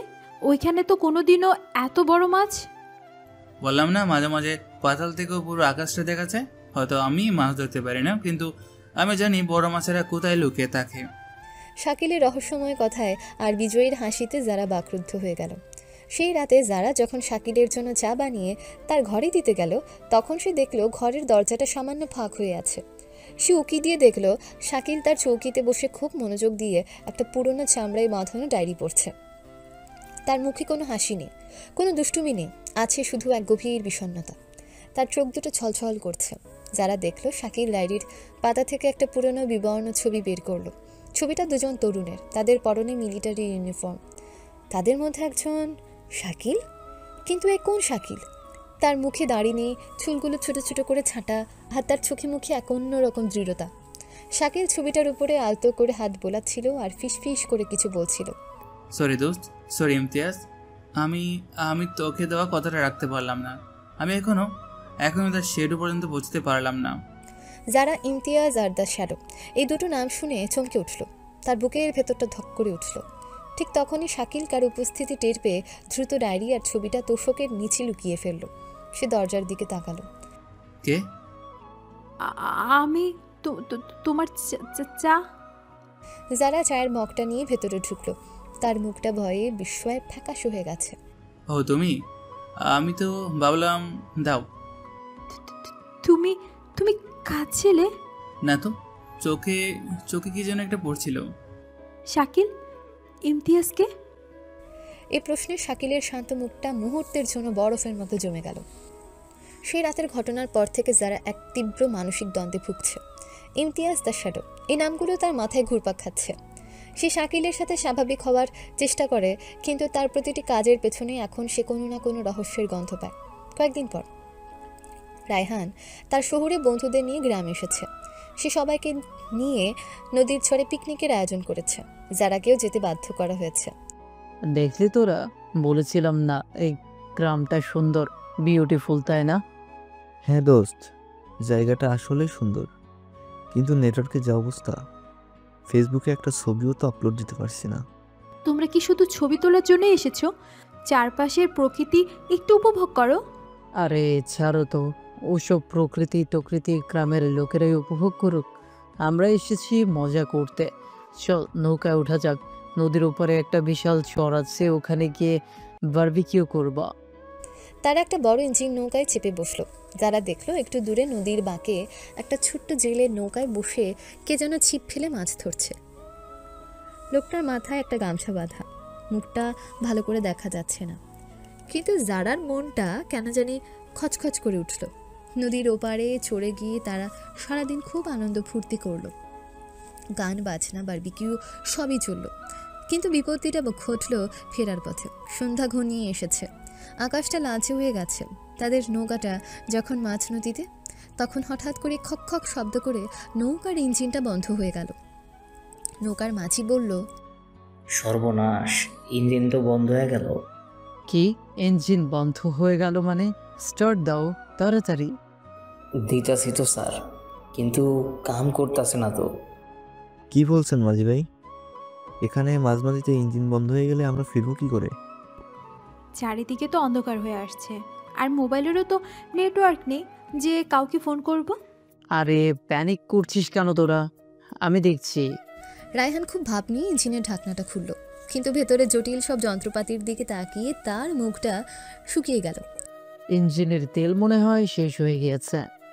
না স্যার, তেল তো ভরা আছে, সমস্যাটা অন্য কোথাও। তারা সবাই যখন অসহায় হয়ে বসে আছে তখন তারা দেখল সে ছোট্ট জেলে নৌকাটা তাদের দিকে এগিয়ে আসছে। নৌকাটা কাছে আসতে যারা দেখল নৌকার সেই লোকটার কেউ নয়, শাকিল। কি করো রায়হান সাহেব, আপনাকে নৌকা এখানে মাঝ নদীতে খাড়াইয়া রয়েছে কেন? তেল ফুরিয়ে গেছে নাকি? তোমার এত খবরের কাজ কি? তুমি যাও তো এখান থেকে। শাকিল, তুমি তুমি এখানে? আমি তো মাছ ধরতে আসছিলাম, তো দেখি মাছের বদলে মানুষ আটকা পড়ে রয়েছে। এই ভাই, আপনি কি আমাদের একটু সাহায্য করতে পারবেন? আমাদের নৌকাটা স্টার্ট নিচ্ছে না। আমি তো ভাই লেখাপড়া না জানা মূর্খ সূর্খ মানুষ, আমি আর কি সাহায্য করুম? আপনারা তো সব শহরের শিক্ষিত লোক, আপনারা চেষ্টা করে দেখেন। দেখো শাকিল, এখন ফাইজলামি করার সময় না। যদি কিছু করতে পারো তো করো, নয়তো যাও। শাকিল কোনো কথা না বলে তার নৌকাটা তাদের নৌকার পাশে ভেড়ালো। সে লাফ দিয়ে তাদের নৌকায় উঠে গেল। দেখি সরেন। শাকিল ইঞ্জিনের ঢাকনাটা খুলল। সে কোনো যন্ত্রপাতি ব্যবহার করল না। সে শুধু ইঞ্জিনের বিভিন্ন অংশে হাত দিয়ে শব্দ শুনে আর গন্ধ শুকে কি যেন বোঝার চেষ্টা করতে লাগলো। তবে মুখটা তখন অসম্ভব রকমের সিরিয়াস। ও ও ও কি করছে? নাটক করছে। ভাবখানা এমন যেন উনি একাই সব জানতা। মাঝে ভাই, আপনার কাছে কি একটা সেফটি পিন বা চিকন তারের মতো কিছু হইব? হ বাবা, এই তো আমার পান খাওয়ানোর চুন লাগানোর কাঠিটা আছে। দেন তো। শাকিল সেই চিকন কাঠিটা নিয়ে ইঞ্জিনের ভেতরে ফুয়েল লাইনের একটা ছোট ছিদ্রের মধ্যে ঢুকিয়ে কয়েকবার নড়াচড়া করলো। তারপর কাঠিটা বের করে মাঝিকে বলল, অহন একবার স্টার্ট দিয়ে দেখেন তো। মাঝি দ্বিধা নিয়ে ইঞ্জিনের দড়ি ধরে টান দিল, আর সবাইকে অবাক করে দিয়ে ভট ভট ভট শব্দ করে ইঞ্জিনটা স্টার্ট হয়ে গেল। ওয়াও! কিন্তু কিন্তু এটা কিভাবে? ফুয়েল লাইনের মধ্যেই ময়লা জৈমার তেল আসা বন্ধ হয়ে গেছিল। আমি শুধু ময়লাটাকে সরাই দিলাম, আর কিছু না। বাবা, তুমি তো জাদু জানো। আমি এতক্ষণ ধরে চেষ্টা করেও পারলাম না। জাদু না মাঝে ভাই, অভিজ্ঞতা। আচ্ছা আমি তাইলে আসি। শাকিল তার নৌকায় ফিরে যেতে উদ্যত হলো। দাঁড়াও, কি? তুমি আমাদের সাথে চলো। ও আমাদের সাথে যাবে কেন? ওর নৌকায় যাক। চুপ করো রায়হান, অন্ধকার হয়ে গেছে। ও একা একা ফিরবে কি করে? আর আজ ও না থাকলে আমাদের কি হতো ভেবে দেখেছো? শাকিল আর কোনো কথা না বলে তাদের নৌকায় বসে পড়ল। নৌকা যখন খাটের কাছে এসে পৌঁছেছে তখন চারদিকে নিকষ কালো অন্ধকার। এখন আমরা গ্রামে ফিরবো কি করে? এই অন্ধকারে তো কিছুই দেখা যাচ্ছে না। আমার ফোনের ফ্ল্যাশ লাইট। আপনার ফোনের চার্জ বেশিক্ষণ থাকবে না, আর এই জঙ্গল দিয়ে হাঁটার সময় আলো জ্বালাইয়া চললে সাপের ভয় আরো বেশি। তাহলে উপায়? উপায় আছে। সবাই আমার পিছে পিছে চুপচাপ আসেন, কোনো কথা কইবেন না, আর পায়ের নিচে ছায়া হাঁটবেন। শাকিল সামনে থেকে হাঁটতে শুরু করলো। সে কোনো আলো ছাড়াই রাতের অন্ধকারে জঙ্গলের ভেতর দিয়ে এমনভাবে পথ চিনে চিনে এগোতে লাগলো যেন এটা তার হাতের তালুর মতোই চেনা। সে মাঝে মাঝে থেমে গিয়ে বাতাসে গন্ধ শুকে বা মাটিতে কান পেতে কি যেন শোনার চেষ্টা করছিল। তার প্রতিটি নড়াচড়া ছিল একজন প্রশিক্ষিত কমান্ডোর মতো। শাকিল, তুমি এত কিছু জানো কি করে? এই অন্ধকার জঙ্গলের রাস্তা? যারা অন্ধকারে থাকতে ভালোবাসে, অন্ধকারও তাদের পথ দেখায় দেয়। প্রায় 20 মিনিট হাঁটার পর তারা নিরাপদে গ্রামে এসে পৌঁছালো। রায়হান আর তার বন্ধুরা ভয়ে ক্লান্তিতে প্রায় আধমরা, কিন্তু যারা সে তখনও স্তব্ধ হয়ে শাকিলের দিকে তাকিয়ে আছে। যে ছেলেটাকে আমি অপদার্থ বেকার ভেবে এসেছি, তার এই জ্ঞান, এই সাহস, এই অচেনা রহস্যময় রূপ, কিছুই তো আমার পরিচিত শাকিলের সাথে মিলছে না। ব্যাপার কি? যারার মনে তার সব সন্দেহগুলো আরও ঘনীভূত হয়ে জমাট বাঁধতে শুরু করলো। তার শুধু মনে হচ্ছিল সেমন কোনো এক ধাঁধার মুখোমুখি হয়েছে যার কোনো উত্তরই তার জানা নেই। নদীর চরের সে ঘটনার পর থেকে যারা এক মুহূর্তের জন্য শান্তিতে নেই। শাকিলের সে অচেনা দক্ষ রূপটা তার চোখের সামনে থেকে সরছে না। গভীর রাত, যারা তার ঘরে বসে পুরনো ছবির অ্যালবাম দেখছিল। তার মা বাবা ঘুমিয়ে পড়েছে, বাইরে ঝিঝি পোকার একটানা ডাক। অ্যালবামের পাতা উল্টাতে উল্টাতে একটা বিবর্ণ সাদা কালো ছবিতে তার চোখ আটকে গেল। ছবিটা প্রায় 10-12 বছর আগের, গ্রামের স্কুলের বার্ষিক ক্রীড়া প্রতিযোগিতার পুরস্কার বিতরণের ছবি। ছবিতে পুরস্কার হাতে হাসি মুখে দাঁড়িয়ে আছে ছোট্ট যারা, আর তার পাশে কিছুটা আড়ালে মুখটা গোমড়া করে দাঁড়িয়ে আছে এক কিশোর। তার গায়ের রংটা অন্যদের চেয়ে বেশ চাপা। কি বোকার মতো দেখতে ছিলে রে তুই, এখনো যেমন আগেও তেমনি গোমরা মুখ, কিন্তু চোখ দুটো সে একই রকম, শান্ত কিন্তু গম্ভীর। যারা ছবিটার উপর আলতো করে হাত বুলাচ্ছিল। হঠাৎ তার মনে হলো সে ছবিটা অ্যালবাম থেকে বের করে দেখবে। ছবিটা বের করার সাথে সাথে ছবির পেছনের দিকে তার চোখ পড়ল। সেখানে পেন্সিল দিয়ে খুব ছোট ছোট করে দুর্বোধ্য কিছু সাংকেতিক ভাষায় লেখা। লেখাটা শাকিলেরই, তা সে চিনতে পারল। এটা এটা আবার কি? ডেল্টা 6 সিগমা ওমেগা, এসবের মানে কি? ও কি ছোটবেলায় এলিয়েনের সাথে কথা বলতো নাকি? কৌতূহলটা তাকে পেয়ে বসলো। সে সাথে সাথে তার ফোনটা বের করে লেখাটার একটা স্পষ্ট ছবি তুলল। তারপর ছবিটা হোয়াটসঅ্যাপে পাঠিয়ে দিল তার ভার্সিটির এক বন্ধু রনিকে। রনি কম্পিউটার ইঞ্জিনিয়ারিং পড়ে এবং কোডিং ডিকোডিং নিয়ে তার বেশ আগ্রহ। রনি, তুই কি জেগে আছিস? জেগে না থেকে উপায় আছে? কালকে অ্যাসাইনমেন্ট জমা দিতে হবে। বল, এত রাতে কি মনে করে মেসেজ দিলি? দেখ তো এই ছবিটা, এর কোনো মানে বের করতে পারবি? এটা আবার কি? গ্রিক লেটার্স, সাথে কিছু নম্বর, কোনো পুরনো সায়েন্টিফিক ফর্মুলা মনে হচ্ছে, অথবা কোনো সিক্রেট কোড। সিক্রেট কোড হতেও পারে। তুই এটা কোথায় পেলি? আমার এক পুরনো ছবির পিছনে লেখা ছিল। দেখ না, যদি কিছু বের করতে পারিস খুব জরুরি। আচ্ছা দেখছি, তবে সময় লাগবে। আমার এখন অ্যাসাইনমেন্টের চাপ, কাল সকালে জানাবো। ওকে, থ্যাঙ্কস। ফোনটা রেখে যারা আবার ছবিটার দিকে তাকালো। তার বুকের ভেতরটা ধুকভুক করছে। ঠিক তখনই জানলার বাইরে উঠানের কোণার দিকে একটা মোবাইলের আবছা আলো তার চোখে পড়ল। সে অবাক হয়ে গেল, এত রাতে বাইরে কে? সে খুব সাবধানে নিঃশব্দে জানলার পর্দাটা একটু সরালো, আর যা দেখলো তাতে তার রক্ত জমে বরফ হয়ে গেল। উঠানের সবচেয়ে অন্ধকার কোণায় বড় আম গাছটার নিচে পায়চারি করতে করতে কথা বলছে শাকিল। তার হাতে সেই পুরোনো বাটন ফোন। তার কথা বলার ভঙ্গি, তার কণ্ঠস্বর, কোনোটাই আর সে গ্রামের সহজ সরল শাকিলের মতো নয়। তার কণ্ঠে এখন ফুটে উঠেছে এক শীতল পেশাদারিত্ব আর কৌতৃত্ব।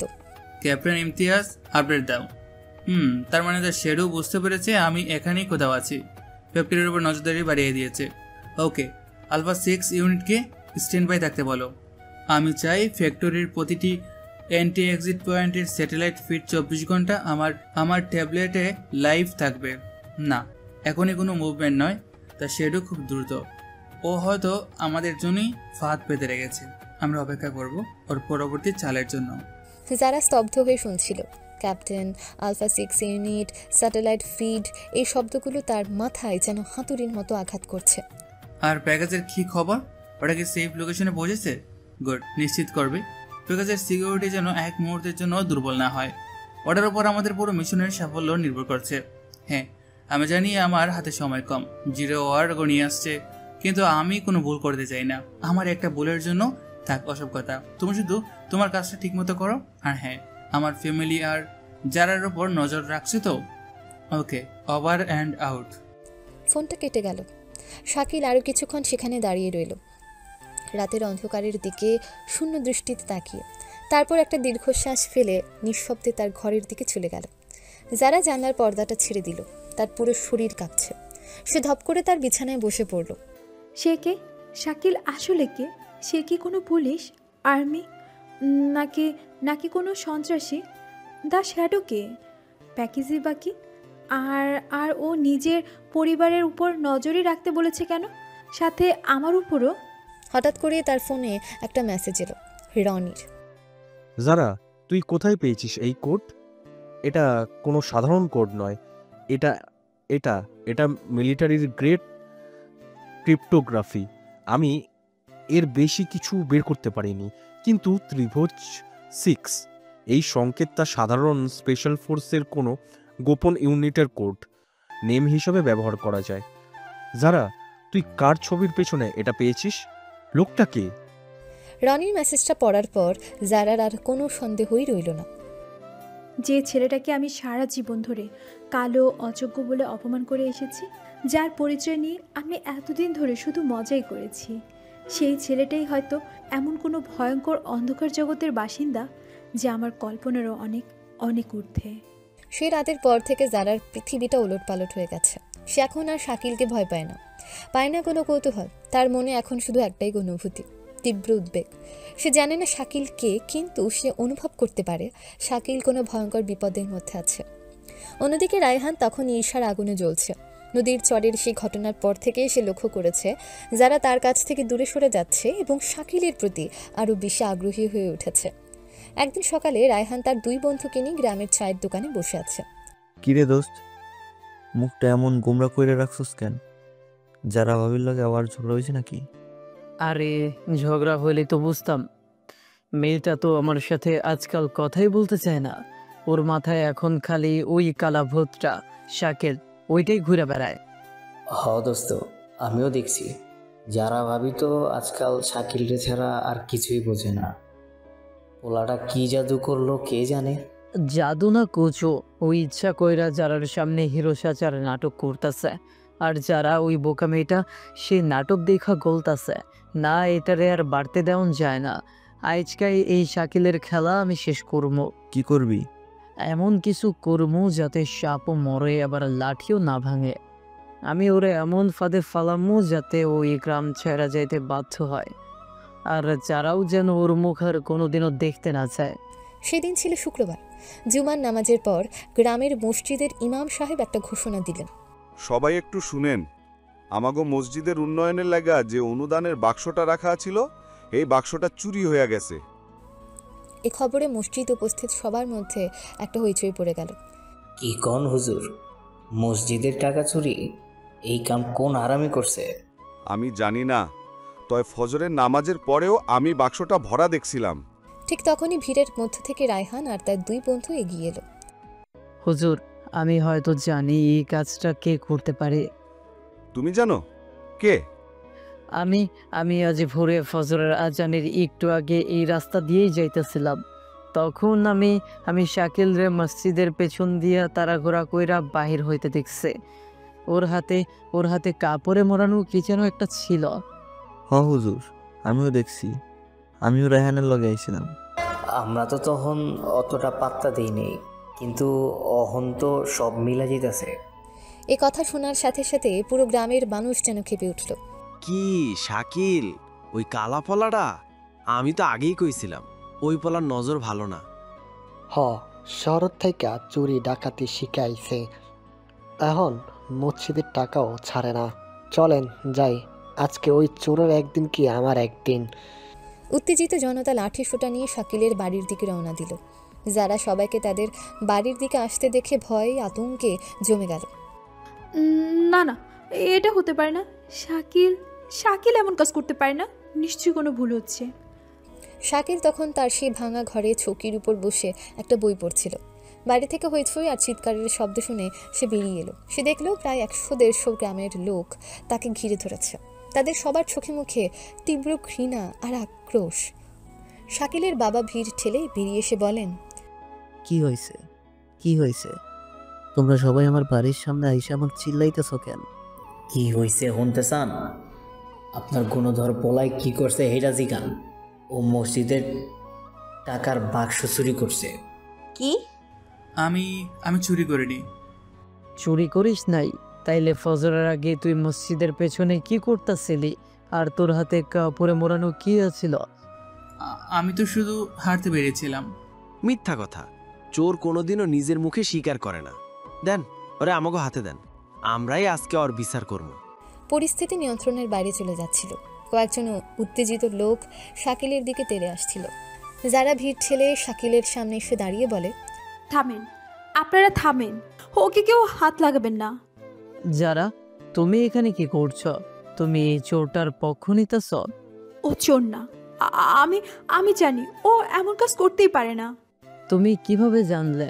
তুমি কি ওর সব খবর রাখো নাকি? যারা তুমি সরে যাও। না, আমি সরব না। বললাম তো সরে যাও, আমি আমারটা নিজে সামলাতে পারবো। শাকিল এবার রায়হানের দিকে ফিরল। রায়হান সাহেব, আপনার সাথে আমার 1 মিনিট একা কথা বলার দরকার। একা কেন? এখন কি আমার কাছে মাফ চাইবে নাকি? মাফ আমি চাইব না আপনি চাইবেন সেটা তো কথা বলার পরই বোঝা যাবে। আসবেন? শাকিল কোনো উত্তরের অপেক্ষা না করে ভিড় ঠেলে বাড়ির পেছনের দিকে হাঁটতে শুরু করলো। রায়হান কিছুটা অবাক হয়ে আবার কিছুটা ভাব নিয়ে তার পিছু পিছু গেল বাড়ির পেছনে একটা বড় আম গাছের নিচে। বল, কি বলবি? যা বলার তাড়াতাড়ি বল। গ্রামের মানুষ কিন্তু তোর উপর খুব ক্ষেপে আছে। আমি জানি। আচ্ছা রায়হান সাহেব, আপনার তো গাড়ির খুব শখ, তাই না? বিশেষ করে রেসিং কার। হ্যাঁ, তো আপনি কি ডার্ক ওয়েব চেনেন? Dark wave? ওসব আবার কি? চেনেন না? আমার তো ধারণা ছিল আপনি চেনেন, কারণ গত মাসে দুবাই থেকে যে অবৈধভাবে একটা ল্যাম্বরগিনি অ্যাভেন্তাদোর এর পার্টস বাংলাদেশে আনা হয়েছে, সে পার্টসগুলো তো ডার্ক ওয়েবের মাধ্যমে কেনা হয়েছিল।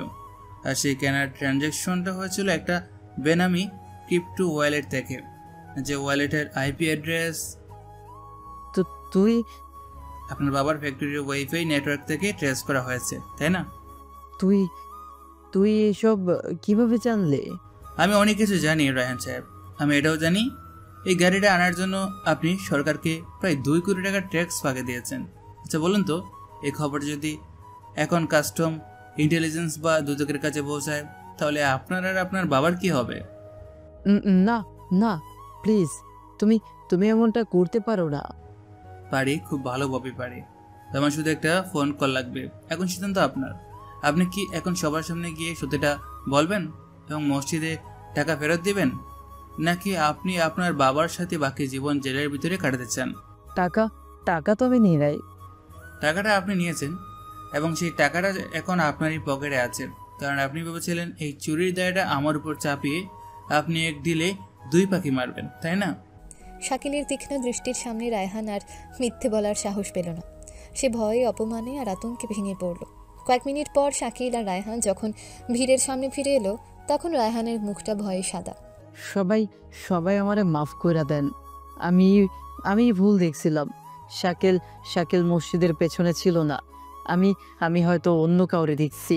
আমার ভুল হইয়া গেছে। রায়হানের এই আকস্মিক পরিবর্তনে গ্রামের সবাই, বিশেষ করে যারা হতবাক হয়ে গেল। কি কমিয়া, একটু আগে না তুমি কইলা? না না, আমি ভুল কইছি। আর মসজিদের টাকা ওই ঝোপের মধ্যে পইরা আছে। আমি হয়তো ফালা রাখছিলাম। রায়হান কোনো মতে একটা মিথ্যে বলে ভিড়ের মধ্য থেকে প্রায় দৌড়ে পালিয়ে গেল। সবাই যখন ঝোপের দিকে ছুটল, তখন যারা স্তব্ধ হয়ে শুধু শাকিলের দিকে তাকিয়ে রইল। সে বুঝতে পারছিল না এই কয়েক মিনিটে ওই আম গাছের নিচে এমন কি হলো যে বাঘের মতো গর্জন করা রায়হান একটা ভেজা বিড়ালের মতো পালিয়ে গেল। শাকিল তাকে কি বলেছিল? তার কাছে রায়হানের এমন কি গোপন তথ্য আছে যা দিয়ে সে তাকে এভাবে নিয়ন্ত্রণ করতে পারে?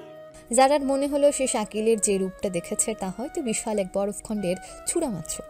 এর নিচে যে কত বড় বড়, কত ভয়ঙ্কর এক জগৎ লুকিয়ে আছে তা হয়তো সে কোনো দিনও জানতে পারবে না। এ ঘটনার পর রায়হান আর জারার আশেপাশে আসার সাহস দেখায়নি। পুরো গ্রামে শাকিলকে নিয়ে এখন এক নতুন রহস্য। কেউ তাকে ভয় পায়, কেউ সমীহ করে, কিন্তু একমাত্র যারা, সেই শুধু সত্যটা জানার জন্য ছটফট করতে থাকে। শাকিলের প্রতিটা নীরবতা, প্রতিটা শান্ত চাহনি তার কাছে এখন হাজারো প্রশ্নের জন্ম দেয়। এক নির্জন দুপুর, যারাদের বাড়ির সবাই পাশের গ্রামে এক আত্মীয়ের বাড়িতে বেড়াতে গেছে। যারা ইচ্ছে করে যায়নি, সে জানতো শাকিলও বাড়িতে একা। এটাই সুযোগ। যারা সোজা শাকিলের সে পুরনো ভাঙা ঘরটার দরজায় এসে দাঁড়ালো। শাকিল তখন চৌকিতে বসে তার সেই পুরনো বাটন ফোনটা খুলে ভেতরের সার্কিট নিয়ে কি যেন একটা কাজ করছিল। আসতে পারি? যারা, তুমি এখানে কেন? আসতে পারি না? নাকি তোমার এই রাজপ্রাসাদে আমার মতো সাধারণ মানুষ প্রবেশ নিষেধ? না তা না, কিন্তু মামি কই? ওনারা কেউ বাড়িতে নেই। মানে হলো আজ আমি তোমার মামাতো বোন বা রায়হানের হবু স্ত্রী। কোনো পরিচয় নিয়ে আসেনি। আমি এসেছি শুধু একজন সাধারণ মেয়ে হিসেবে, যে কিছু প্রশ্নের উত্তর খুঁজতে এসেছে। কি প্রশ্ন? তুমি কে শাকিল? আমি কে মানে? আমি তো শাকিল, আমেনা বেগমের কালাপোলা। আর তো কোনো পরিচয় আমার নেই। নাটক করো না শাকিল। আমার সাথে অন্তত নাটক করো না। আমি হয়তো তোমার মতো বুদ্ধিমান নই, কিন্তু আমি বোকাও নই। আমি জানি তুমি যা দেখাও তুমি তা নও। কি দেখাই আমি? আমি তো একজন সাধারণ বেকার ছেলে, সারাদিন টই টই কুইরা ঘুরে বেড়াই। এই তো আমার পরিচয়। তাই একজন সাধারণ বেকার ছেলে সে কি কোনো যন্ত্রপাতি ছাড়াই একটা নষ্ট ইঞ্জিন ঠিক করে ফেলতে পারে? সে কি রাতের অন্ধকারে জঙ্গল চিনে জিপিএসের চেয়েও নির্ভুলভাবে পথ দেখাতে পারে? সে কি একটা ভাঙা ম্যাকবুককে 1 ঘন্টা সরিয়ে ফেলতে পারে, যা শহরের সেরা ইঞ্জিনিয়ারও পারে না? আমি তো কইছি আমি ইউটিউব দেখে। চুপ করো, একদম মিথ্যা কথা বলবে না। ইউটিউব দেখে এসব করা যায় না। আর রায়হানের ব্যাপারটা, তুমি তুমি ওকে এমন কি বলেছিলে যে ও সবার সামনে নিজের দোষ স্বীকার করে নিল? ওর মতো একটা অহংকারী ছেলে। আমি ওকে কিছু বলিনি, ও হয়তো নিজের ভুল বুঝতে পেরে। শাকিল প্লিজ আমার দিকে তাকাও, আমার চোখের দিকে তাকিয়ে বলো যে তুমি কিচ্ছুই জানো না। শাকিল চুপ করে রইল। সে জারার চোখের দিকে তাকাতে পারছিল না। যারা এবার গলাটা নরম করে শাকিলের খুব কাছে এসে বলে, আর সেই রাতের ফোন কল, তুমি তুমি কার সাথে কথা বলছিলে শাকিল? ক্যাপ্টেন, ইতিহাস, আলফা 6, দ্য শ্যাডো, এরা কারা? প্যাকেজে বাকি 01 মানে কি? এই নামগুলো শোনার সাথে সাথেই শাকিলের পুরো শরীরটা যেন জমে বরফ হয়ে গেল। তার শান্ত নিয়ন্ত্রিত মুখটা মুহূর্তের জন্য ফ্যাকাশে হয়ে গেল। তুমি? হ্যাঁ, আমি শুনেছি, আমি সব শুনেছি। আর শুধু তাই নয়, যারা তখন ফোনটা বের করে সেই পুরনো ছবির পেছনের কোডের ছবিটা দেখায়, সাথে রনির পাঠানো মেসেজটাও। এই কোডটার মানে কি শাকিল? -6? এটা নাকি স্পেশাল ফোর্সের কোনো গোপন ইউনিটের কোড নেম? তুমি কি আর্মির লোক শাকিল? সব প্রমাণ, সব প্রশ্ন একসাথে শাকিলকে আক্রমণ করলো। সে বুঝতে পারছিল তার ছদ্মবেশের দেয়ালটা আজ ভেঙে পড়তে চলেছে। তুমি তুমি যা শুনছো, যা দেখেছো, সব ভুলে যাও যারা, প্লিজ। এটাই তোমার জন্য ভালো হবে। কি করে ভুলবো? তুমি বলো, কি করে ভুলবো? যে ছেলেটাকে আমি ছোটবেলা থেকে কালো অযোগ্য বলে অপমান করে এসেছি, সেই ছেলেটাই হয়তো হয়তো দেশের জন্য নিজের জীবনটা বাজি রেখে লড়ছে। আর আমি না জেনেই। কে কিসের জন্য লড়ছে সেটা নিয়ে তোমার ভাবতে হইব না। তুমি যা ভাবতেছো সেরকম কিছুই না। আমি কোনো আর্মির লোক না। তাহলে তুমি কে? আমি একটা প্রতারক, একটা মিথ্যাবাদী। আমি হয়তো কোনো সন্ত্রাসী দলের সদস্য হইতে পারে না। না, পারে না। আমি তোমার চোখ দেখেছি শাকিল। ওই চোখে দেশের জন্য মায়া আছে, মানুষের জন্য ভালোবাসা আছে। ওই চোখ কোনো সন্ত্রাসীর হতেই পারে না। তুমি আমার সম্পর্কে কি জানো? হ্যাঁ, কি জানো তুমি? তুমি তো শুধু আমার বাইরের রংটা দেখেছো, তুমি তো কোনোদিনও আমার ভেতরের দেখার চেষ্টাই করো নাই। আমি কালা, আমি অযোগ্য, আমি বেকার, আর এটাই আমার পরিচয়। এর বাইরে আমার আর কোনো পরিচয় নেই। শাকিল, তুমি কেন এমন করছো? কেন তুমি সবটা লুকাচ্ছ? কারণ কোনো সত্যি নেই। তুমি যা ভাবতেছো সব তোমার মনের ভুল। তুমি একটা সিনেমার গল্প বানাইতেছো। বাস্তবে এমন কিছুই হয় না। বাস্তবে আমি একজন সাধারণ চাকরি হারানো কালা একটা ছেলে, যার কোনো ভবিষ্যৎ নেই। আর তুমি হলে বড় লোকের সুন্দরী মাইয়া। তোমার লগে আমার কোনো তুলনা চলে? তুমি আমার নিয়ে এত ভাইবা নিজের সময়টা নষ্ট করতেছো কেন? কারণ আমি। কারণ কি? তোমার আমার জন্য মায়া হইতেছে, করুণা হইতেছে। আমার ওইসবের কোনো দরকার নেই। যাও তুমি একান্ত দেখিয়া আমারে আমার মতো থাকতে দাও। না, এটা মায়া না শাকিল, এটা ভালোবাসা। আমি তোমাকে ভালোবাসি। যারার এমন অকপট স্বীকারোক্তিতে শাকিলের বুকের ভেতরটা যেন দুমড়ে মুচড়ে গেল। যে কথাগুলো শোনার জন্য সে হয়তো মনে মনে অপেক্ষা করছিল, আজ সেই কথাগুলোই তার কাছে সবচেয়ে ভয়ঙ্কর মনে হচ্ছে। ভালোবাসা? তুমি আমারে ভালোবাসো? যে ছেলেটারে তুমি ছোটবেলা থেকে কালু কাইল্লা বলে ডাইকে আইছো, যার পাশে দাঁড়াইতে তোমার লজ্জা লাগে, তুমি তারে ভালোবাসো? এর থেকে বড় জোকস আমি আমার জীবনও শুনে নাই। শাকিল প্লিজ। না, কোনো প্লিজ না। তুমি আসলে আমার ভালোবাসা না যারা, তুমি ভালোবাসো আমার রহস্যটারে। তুমি আমারে জয় করতে চাও, কারণ আমি হয়তো প্রথম বলা যে তোমার কথায় উঠে বসে না। এইটা তোমার ভালোবাসা না, এটা তোমার জেদ, তোমার অহংকার। না, এটা জেদ না। এইটাই জেদ, আর আমি তোমার জেদের শিকার হতে রাজি না। যাও তুমি রায়হানের কাছে, ওই তোমার যোগ্য, হীরা দিয়ে বাঁধানোর জীবন তোমার। আমার মতো কয়লার লোকে তোমার মানায় না, যাও। শাকিল প্রায় চিৎকার করে কথাগুলো বলল। তার চোখ দুটো লাল হয়ে গেছে। যারার মনটা ভেঙে চুরমার হয়ে গেল। সে আর কোনো কথা বলতে পারল না। সে কাঁদতে কাঁদতে টলতে টলতে ঘর থেকে বেরিয়ে গেল।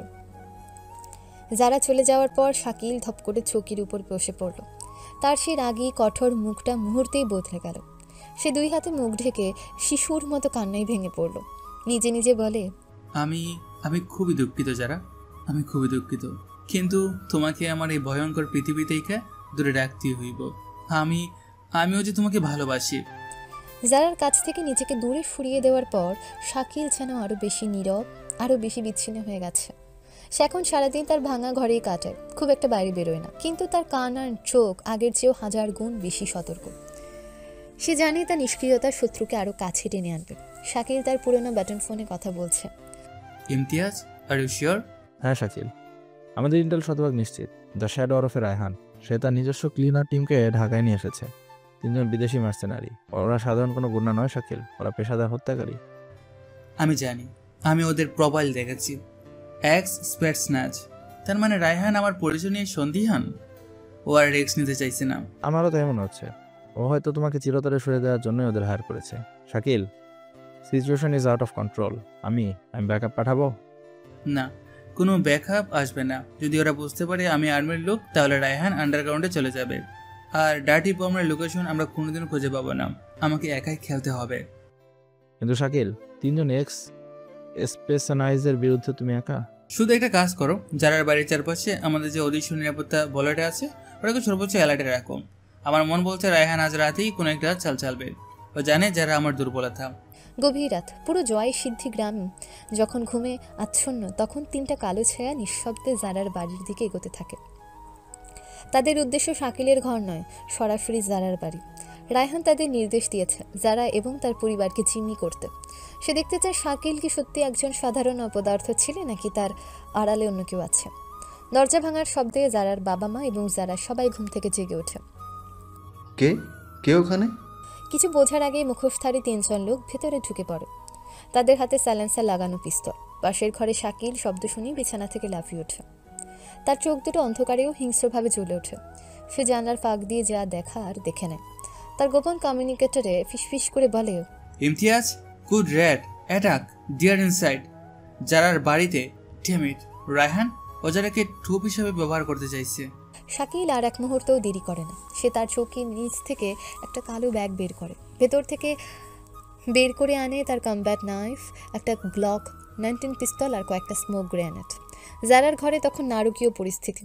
এক সৈন্য জারার মাথায় পিস্তল ঠেকিয়ে রুশ উচ্চারণে বলে, don't scream, just tell us where is Shakil.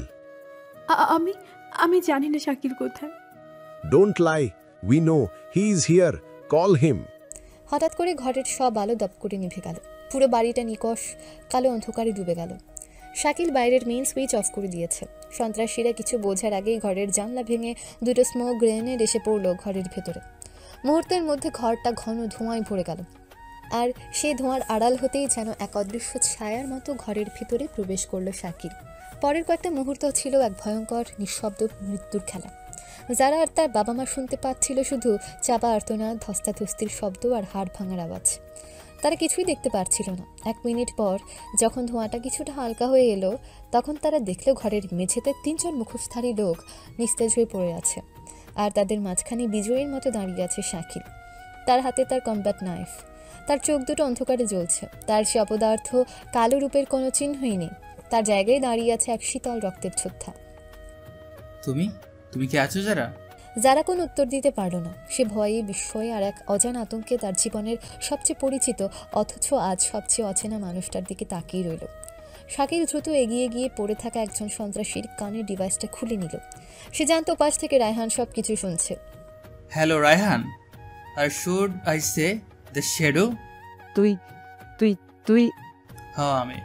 তোর পাঠানো 3 জন ক্লিনার এখন পরিষ্কার হওয়ার জন্য অপেক্ষা করছে। তোর চালটা খুব ভালো ছিল রায়হান, কিন্তু তুই একটা ভুল করে ফেলেছিস। কি ভুল?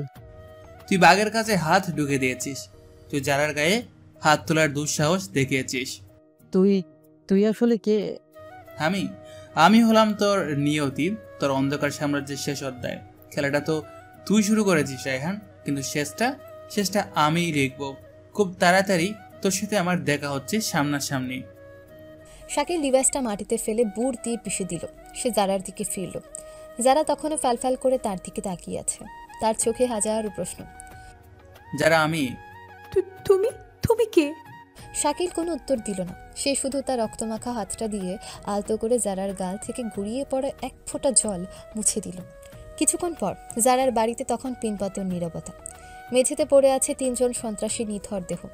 জারার বাবা মা ভয়ে আতঙ্কে সোফায় জমে গেছেন, আর যারা সে দাঁড়িয়ে আছে ঘরের মাঝখানে, তার দৃষ্টি স্থির শাকিলের দিকে। শাকিল তার কমিউনিকেটরে কথা বলছে। Imtiaz, what's the situation? Imtiaz কমিউনিকেটরে। We are almost there Shakil, 5 minutes. তুমি ঠিক আছো তো? আমি ঠিক আছি, কিন্তু এখনকার পরিস্থিতি ক্লিনিং টিমের সাথে একটা মেডিকেল টিমও পাঠাও। আমার মামা মামি খুব shocked. Okay, don't worry. Shakil কমিউনিকেটরটা অফ করে জারার দিকে ফিরল। যারা, তুমি মামা মামিকে নিয়ে ভেতরের ঘরে যাও, এখানে থাকার দরকার নেই। ওরা কারা ছিল শাকিল? আর তুমি? এখন কোনো প্রশ্ন নয় যারা, প্লিজ যা বলছি তাই করো। না, আজ সব প্রশ্নের উত্তর না নিয়ে আমরা কোথাও যাব না। কে তুমি বাবা? তুমি কি আমাকে শাকিল? মামা আমি। শাকিল কথা শেষ করার আগেই বাইরে তীব্র গতির কয়েকটা জিপ আর মিলিটারি ট্রাক এসে থামার শব্দ হলো।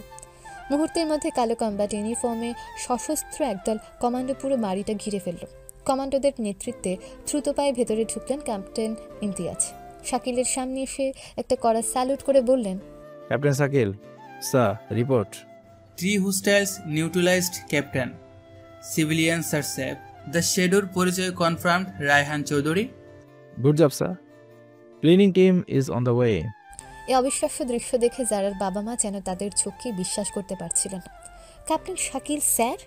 ইমতিয়াজের এই সম্বোধনটা তাদের কাছে, তাদের কানে যেন বজ্রপাতের মতো লাগলো। আর যারা, সে ফ্যালফ্যাল করে তাকিয়ে রইল শাকিলের দিকে। তার অপদার্থ কালো ভাইটা, সে একজন আর্মি ক্যাপ্টেন। ঠিক তখনই শাকিলের বাবা মা হইচই শুনে ভয় পেয়ে তাদের বাড়ি থেকে ছুটে গেলেন। কি হয়েছে? এত আর্মি পুলিশ কেন আমাগো বাড়িতে? যারা মা, তোরা ঠিক আছিস তো? শাকিল, ওই শাকিল, তুই কই? তারা ভেতরেই ঢুকে ঘরের ভয়ঙ্কর অবস্থা আর শাকিলকে ওই কমান্ডোদের মাঝখানে দেখে স্তব্ধ হয়ে গেলেন। এসব কি তুই করছস? তুই কি মানুষ খুন করছস? আমি তো আগেই জানতাম এই পোলা কোনো না কোনো কুকীর্তি কইরা আইছে। অহন পুলিশ থইরা লইয়া যাইব।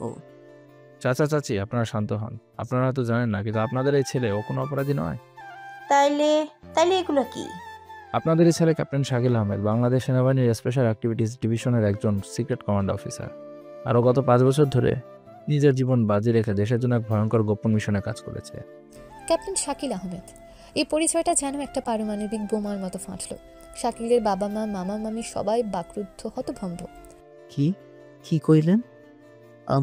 আমার পোলা আর্মি অফিসার? না, এটা হতেই পারে না। আমার কালা পোলা, ও তো মা, আমি তোমার সেই কালা অপয়া পোলা, যে পোলার চেহারা দেখে তুমি কোনোদিনও আদর করো নাই, যে পোলারে তুমি অলক্ষণে বইলা সবসময় দূর কইরা সরায় রাখছো। বাবা, আমি তোমার সেই অপদার্থ ছেলে, যার কোনো ভবিষ্যৎ নেই, বইলে তুমি আমার পড়ালেখার খরচটাও দিতে চাও নাই। শাকিল বাবা, আমার মনে আছে বাবা, সব মনে আছে। যেদিন আমি আর্মির ফাইনাল সিলেকশনে চান্স পাইলাম, সেদিন আমি তোমারে ফোন করেছিলাম। আমি কইছিলাম বাবা, আমি অফিসার হয়ে গেছি। আর তুমি উত্তরে কি কইছিলে মনে আছে? তুমি কইছিলা তোর মতো কালা বলার আর্মিতে কে নেবে? তুই নিশ্চয়ই কোনো পিয়নের চাকরি পাইছস। আমার মান সম্মান ডুবাইস না। শাকিলের কথাগুলো শুনে তার বাবা মা মুখটা লজ্জায়, অপমানে আর তীব্র এক অনুশোচনায় কালো হয়ে গেল। বাবা, আমার মানিক, আমি তো। থাক মা, আর কিছু কইতে হইব না। তোমরা আমারে যা দিচ্ছ হয়তো এটা আমার প্রাপ্য আছিল। ওই অপমান, ওই অবহেলা, ওইগুলাই আমারে আজকের এই ক্যাপ্টেন শাকিল বানাইছে। ওইগুলোই আমারে শিখাইছে মানুষের পরিচয় তার চামড়ার রঙে না, তার কর্মে। শাকিল এবার জারার দিকে ফিরল। জারা তখনও দেয়ালের সাথে হেলান দিয়ে কান্নায় ভেজা চোখে তার দিকে তাকিয়ে আছে। আর তুমি যারা, তুমিও তো কোনোদিন ভুল ছিলে না। তুমি ঠিকই কইছিলা, আমার মতো ছেলেদের জন্য ভালো কিছু করা খুবই কঠিন, আসলে খুব কঠিন। নিজের পরিবার, নিজের ভালোবাসা সব কিছু থেকে দূরে থেকে একটা মিথ্যা পরিচয় নিয়ে বাইসে থাকা আসলে খুব কঠিন। শাকিল, আমি আমি আমার উপর রাগ কইরো না প্লিজ। আমি আমি তোমার ইচ্ছা করে কষ্ট দিয়েছি, তোমারে আমার কাছ থেকে দূরে সরাইয়া দেওয়ার লাগা আমি বাধ্য আছিলাম, কারণ আমি জানতাম দ্য শেডুর নজর তোমার উপর পড়ব। আমি আমি শুধু তোমার নিরাপদ রাখতে চাইছিলাম। The shadow, Raihan? হ, রায়হানি দ্য শেডু। ওর বাবার ব্যবসার আড়ালে এক বিশাল সন্ত্রাসী নেটওয়ার্ক চালায়। আর গ্রামের পাশেরই পরিত্যক্ত ফ্যাক্টরি, ওটা কোনো সাধারণ ফ্যাক্টরি না, ওখানে ও একটা ডার্টি বম বানানোর চেষ্টা করতেছিল, যা দিয়ে ও পুরো এলাকাটাকে। কি? আমার মিশন ছিল ওকে হাতে নাতে ধরা, ওর পুরো নেটওয়ার্কটাকে ধ্বংস করা। আর সেই জন্যই আমাকে এই অপদার্থ বেকার শাকিল হইয়াই ওর চোখের সামনে থাকতে হয়েছিল, ওর প্রতিটা পদক্ষেপের উপর নজর রাখতে হয়েছিল। সবাই স্তব্ধ হয়ে শাকিলের কথা শুনছিল। যে ছেলেটাকে তারা এতদিন ধরে বোঝা মনে করে এসেছে, সেই ছেলে কিনা তাদের সবাইকে, পুরো গ্রামকে এক ভয়ঙ্কর বিপদের হাত থেকে বাঁচানোর জন্য নিজের জীবনটা বাজিতে রেখেছিল। আমেনা বেগম ছুটে এসে শাকিলকে জড়িয়ে ধরে। আমার বাবা, আমার সোনা, আমারে আমারে তুই মাফ কইরা দে বাবা। আমি আমি তোরে চিনতে পারি নাই। আমি খুব খুব অন্যায় করছি তোর উপর। আমি তোর বাপ হওয়ানোর যোগ্য না শাকিল। আমারে তুই। শাকিল কিছু না বলে চুপ রইল। সে রাতের পর শাকিলের পৃথিবীটা বদলে গেছে, কিন্তু তার মিশন তখনও শেষ হয়নি। তার পরিবার তাকে ফিরে পেয়েছে, কিন্তু তাদের চোখে এখনো ভয় আর বিস্ময়। যারা সে এখন শাকিলের প্রতিটা নিঃশ্বাসকেও যেন আগলে রাখতে চায়। পরদিন সকালে শাকিল তার কমান্ডো ইউনিটের অস্থায়ী বেস ক্যাম্পে বসেছিল, যা গ্রামের স্কুলের ভেতরে স্থাপন করা হয়েছে। সে তার টিমের সাথে চূড়ান্ত অভিযানের পরিকল্পনা করছিল। রায়হানের ফ্যাক্টরিটা চারদিক থেকে ঘিরে ফেলতে হবে, কিন্তু কোনো অ্যাকশন নয় যতক্ষণ না আমি নির্দেশ দিচ্ছি। ও খুব দ্রুত, ও নিশ্চয়ই বুঝতে পেরেছে ওর পরিচয় ফাঁস হয়ে গেছে। ও এখন মরিয়া হয়ে কিছু একটা করার চেষ্টা করবে। তোমার কি মনে হয় ও এখন কি করতে পারে? ওর হাতে দুটো অপশন, এক পালানোর চেষ্টা করা, দুই ডার্টি বমটা বিস্ফোরণ ঘটানো। ও জানে ও ধরা পড়লে ওর মৃত্যু নিশ্চিত, তাই যাওয়ার আগে ও চাইবে সর্বোচ্চ ধ্বংসযোগ্য ঘটাতে। ঠিক তখনই শাকিলের স্যাটেলাইট ফোনটা বেজে উঠল। স্ক্রিনে আননোন নাম্বার লেখা। শাকিল ইশারায় সবাইকে চুপ করতে বলল। হ্যালো, আবার খুলি ক্যাপ্টেন শাকিল, নাকি কালা শাকিল বললেই বেশি খুশি হবে? তোর সাহসের তো প্রশংসা করতেই হয় রায়হান। ধরা পড়ার পরও তুই আমাকে ফোন করার সাহস দেখাচ্ছিস?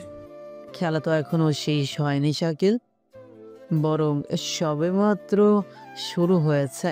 তুই হয়তো আমার কয়েকটা সৈন্যকে মেরেছিস, কিন্তু আমার রানী, সে তো এখন আমার হাতে। কি চাস তুই? যা আমি সব সময় চেয়ে এসেছি, যারা আর আর আমার পালানোর জন্য একটা নিরাপদ রাস্তা।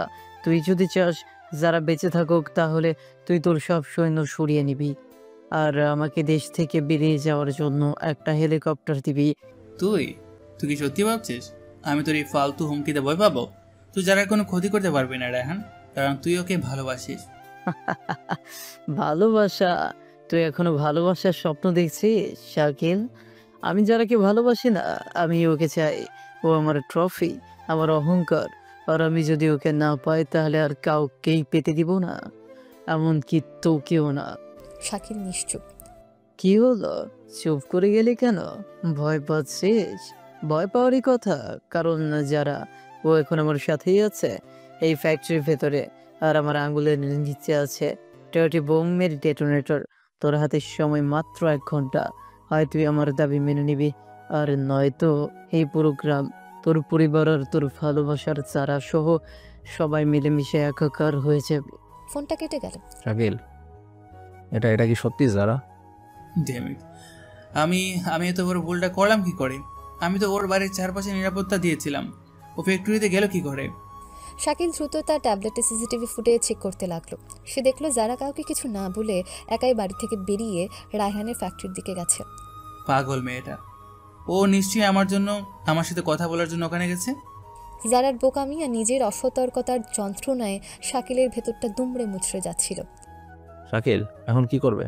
আমাদের হাতে মাত্র 1 ঘন্টা, আর ওর হাতে চারা। সময় 1 ঘন্টা নয় ইমতিয়াজ, সময় মাত্র 10 মিনিট। প্ল্যান বি অ্যাক্টিভেট করো। Plan B? কিন্তু শাকিল ওটা তো। আমি যা বলছি তাই করো। I will go in alone. তুমি একা যাবে? পাগল হয়ে গেছো? এটা আমার লড়াই ইমতিয়াজ। আমি শুরু করেছিলাম, আমি শেষ করব। তুমি শুধু আমার সিগন্যালের জন্য অপেক্ষা করবে। রাসায়নিক কারখানা, একটা বিশাল অন্ধকার ঘরের মাঝখানে যারাকে একটা পিলারের সাথে বেঁধে রাখা হয়েছে। তার সামনে একটা চেয়ারে বসে আছে রায়হান, তার হাতে একটা ছোট রিমোট কন্ট্রোল। তুই তুই তুই একটা জানোয়ার রায়হান, তুই দেশের সাথে বিশ্বাসঘাতকতা করছিস। দেশ কি দিয়েছে আমাকে? এই দেশ আমি আমার যোগ্যতা দিয়ে, আমার বুদ্ধি দিয়ে নিজের সাম্রাজ্য করেছি। আর তোর ওই কালা প্রেমিক, ও কি করেছে? ও শুধু আমার সব কিছু কেড়ে নিতে এসেছে, কিন্তু আমি ওকে জিততে দিব না। ও তোর মতো শয়তান নয়, ও একজন হিরো। হিরো? দেখা যাবে তোর হিরো তোকে বাঁচাতে আসে নাকি নিজের জীবনটা বাঁচায়। ঠিক তখনই কারখানার বিশাল শাটার গেটটা একটা বিকট শব্দ করে খুলে গেল। দরজায় পড়ন্ত বিকেলের আলোয় বিপরীতে একা দাঁড়িয়ে আছে শাকিল। তার পরনে কমান্ডো ইউনিফর্ম, কিন্তু হাতে কোনো অস্ত্র নেই। আমি এসে গেছি রায়হান, এবার অন্তত মেয়েটাকে ছেড়ে দে। ওয়েলকাম ক্যাপ্টেন শাকিল, আমি তো তোর জন্যই অপেক্ষা করছিলাম। আয় ভেতরে আয়। শাকিল, না, তুমি তুমি এখানে কেন এসেছো? চলে যাও। তোমাকে একা ফেলে চলে যাওয়ার জন্য তো ভালোবাসিনি যারা। আহা কি প্রেম। যাই হোক, আমার হেলিকপ্টার কই? আসছে, কিন্তু তার আগে তোকে এই বোমাটা নিষ্ক্রিয় করতে হবে। আমি কি বোকা? আগে আমি নিরাপদে এখান থেকে বের হব, তারপর বোমা। আর যারা, ও আমার সাথেই যাবে আমার ইন্স্যুরেন্স হিসেবে। না, যারা এখানেই থাকবে। তাহলে তোকে ওইখানেই মরতে হবে। রায়হান রিমোটের বাটনটা চাপতে যাবে, ঠিক সেই মুহূর্তে কারখানার ছাদের কাঁচ ভেঙে দড়ি দিয়ে নেমে এলো শাকিলের পুরো কমান্ডো ইউনিট। তারা চোখের পলকে রায়হানের বাকি লোকদের ঘিরে ফেলল। কি? তুই তুই তো একা? বলছিলাম না রেহান, তুই একটা ভুল করেছিস। তুই বাঘের কাছে হাত দিয়েছিস, কিন্তু তুই এটা জানতি না যে বাঘ কখনো একা শিকার করে না। রায়হান বুঝতে পারলো সে ফেসে গেছে। সে মরিয়া হয়ে শেষ চেষ্টা হিসেবে জারার দিকে পিস্তল তাক করলো। কেউ এক পাও আগাবি না, নইলে আমি ওকে। কিন্তু তার কথা শেষ হওয়ার আগেই একটা গুলির শব্দ হলো। রায়হানের হাত থেকে পিস্তলটা পড়ে গেল। তার হাতে গুলি লেগেছে, আর গুলিটা করেছে যারা। সে কোনো এক ফাঁকে মাটিতে পড়ে থাকা এক সন্ত্রাসীর পিস্তলটা তুলে নিয়েছিল। পিস্তলটা রায়হানের দিকে তাক করে কাঁপতে কাঁপতে বলে, তোর খেলা শেষ রায়হান। রায়হান যন্ত্রণায় আর বিস্ময়ে জারার দিকে তাকিয়ে রইল। যে মেয়েটাকে সে ট্রফি ভেবেছিল, সে মেয়েটাই আজ তার পরাজয়ের কারণ হলো। শাকিল ছুটে এসে রায়হানকে কাবু করে ফেলল। ইমতিয়াজ আর তার টিম বোমাটা নিষ্ক্রিয় করতে লেগে গেল। সবকিছু শেষ হওয়ার পর শাকিল জারার সামনে এসে দাঁড়ালো। যারা তখনও পিস্তলটা হাতে নিয়ে কাঁপছে। শাকিল আলতো করে জারার হাত থেকে পিস্তলটা নিয়ে বলল, ইটস ওভার যারা, সব শেষ। আমি আমি জারার কোনো কথা না বলে শাকিলকে জড়িয়ে ধরল। সে শিশুর মতো কান্নায় ভেঙে পড়ল। কয়েকদিন পর জয়সিদ্ধি গ্রাম। শাকিলের বাবা মা আর মামা মামি সবাই শাকিলের কাছে তার প্রতি করা অন্যায়ের জন্য ক্ষমা চেয়েছে। শাকিল তাদের ক্ষমা করে দিয়েছে। শাকিল যখন তার নতুন মিশনে ফিরে যাওয়ার জন্য প্রস্তুতি নিচ্ছে, তখন যারা তার সামনে এসে দাঁড়ালো। চলে যাচ্ছ? যেতে তো হবে, দায়িত্ব। আবার আবার কবে আসবে? কেন? আমার মতো কালা অযোগ্য ছেলের জন্য কি তোমার মন খারাপ করবে? যারা শাকিলের শার্টের কলারটা ধরে তার খুব কাছে এসে বলল, যদি বলি করবে, যদি বলি এই কালো ছেলেটাই আমার পুরো পৃথিবী জুড়ে আছে, তাহলে তাহলে কি তুমি থেকে যাবে? থেকে তো আমি সারা জীবনই থাকতে চাই যারা, কিন্তু কিন্তু কি? আমার এই ঝুঁকিপূর্ণ জীবনে তুমি কি মানিয়ে নিতে পারবে? আমি আমি তো গুলি চালাতেও শিখে গেছি। আমার মনে হয় তোমার চেয়ে ভালো বডিগার্ড আমিই হতে পারবো। থাকলে একটা। শাকিল জারাকে তার বুকের গভীরে টেনে নিল। আমি জানি না আমি কবে ফিরবো, কিন্তু আমি কথা দিচ্ছি আমি ফিরবো শুধু তোমার জন্য। আমি আমি তোমার অপেক্ষায় থাকবো ক্যাপ্টেন শাকিল। আর আমি আমি তোমার অপেক্ষায় থাকবো আমার সাহসী জেদি অহংকারী বউ। তাদের ভালোবাসার গল্পটা হয়তো গতানুগতিক ছিল না, কিন্তু অবহেলা, অপমান আর বিপদের মধ্য দিয়ে তারা খুঁজে পেয়েছিল একে অপরের প্রতি নিখাদ শর্তহীন ভালোবাসা। পরিবারের সেই অবহেলিত কালো ছেলেটি আজ তার ভালোবাসা আর দেশের সত্যিকারের নায়ক হয়ে এক নতুন সূর্যের দিকে যাত্রা শুরু করলো।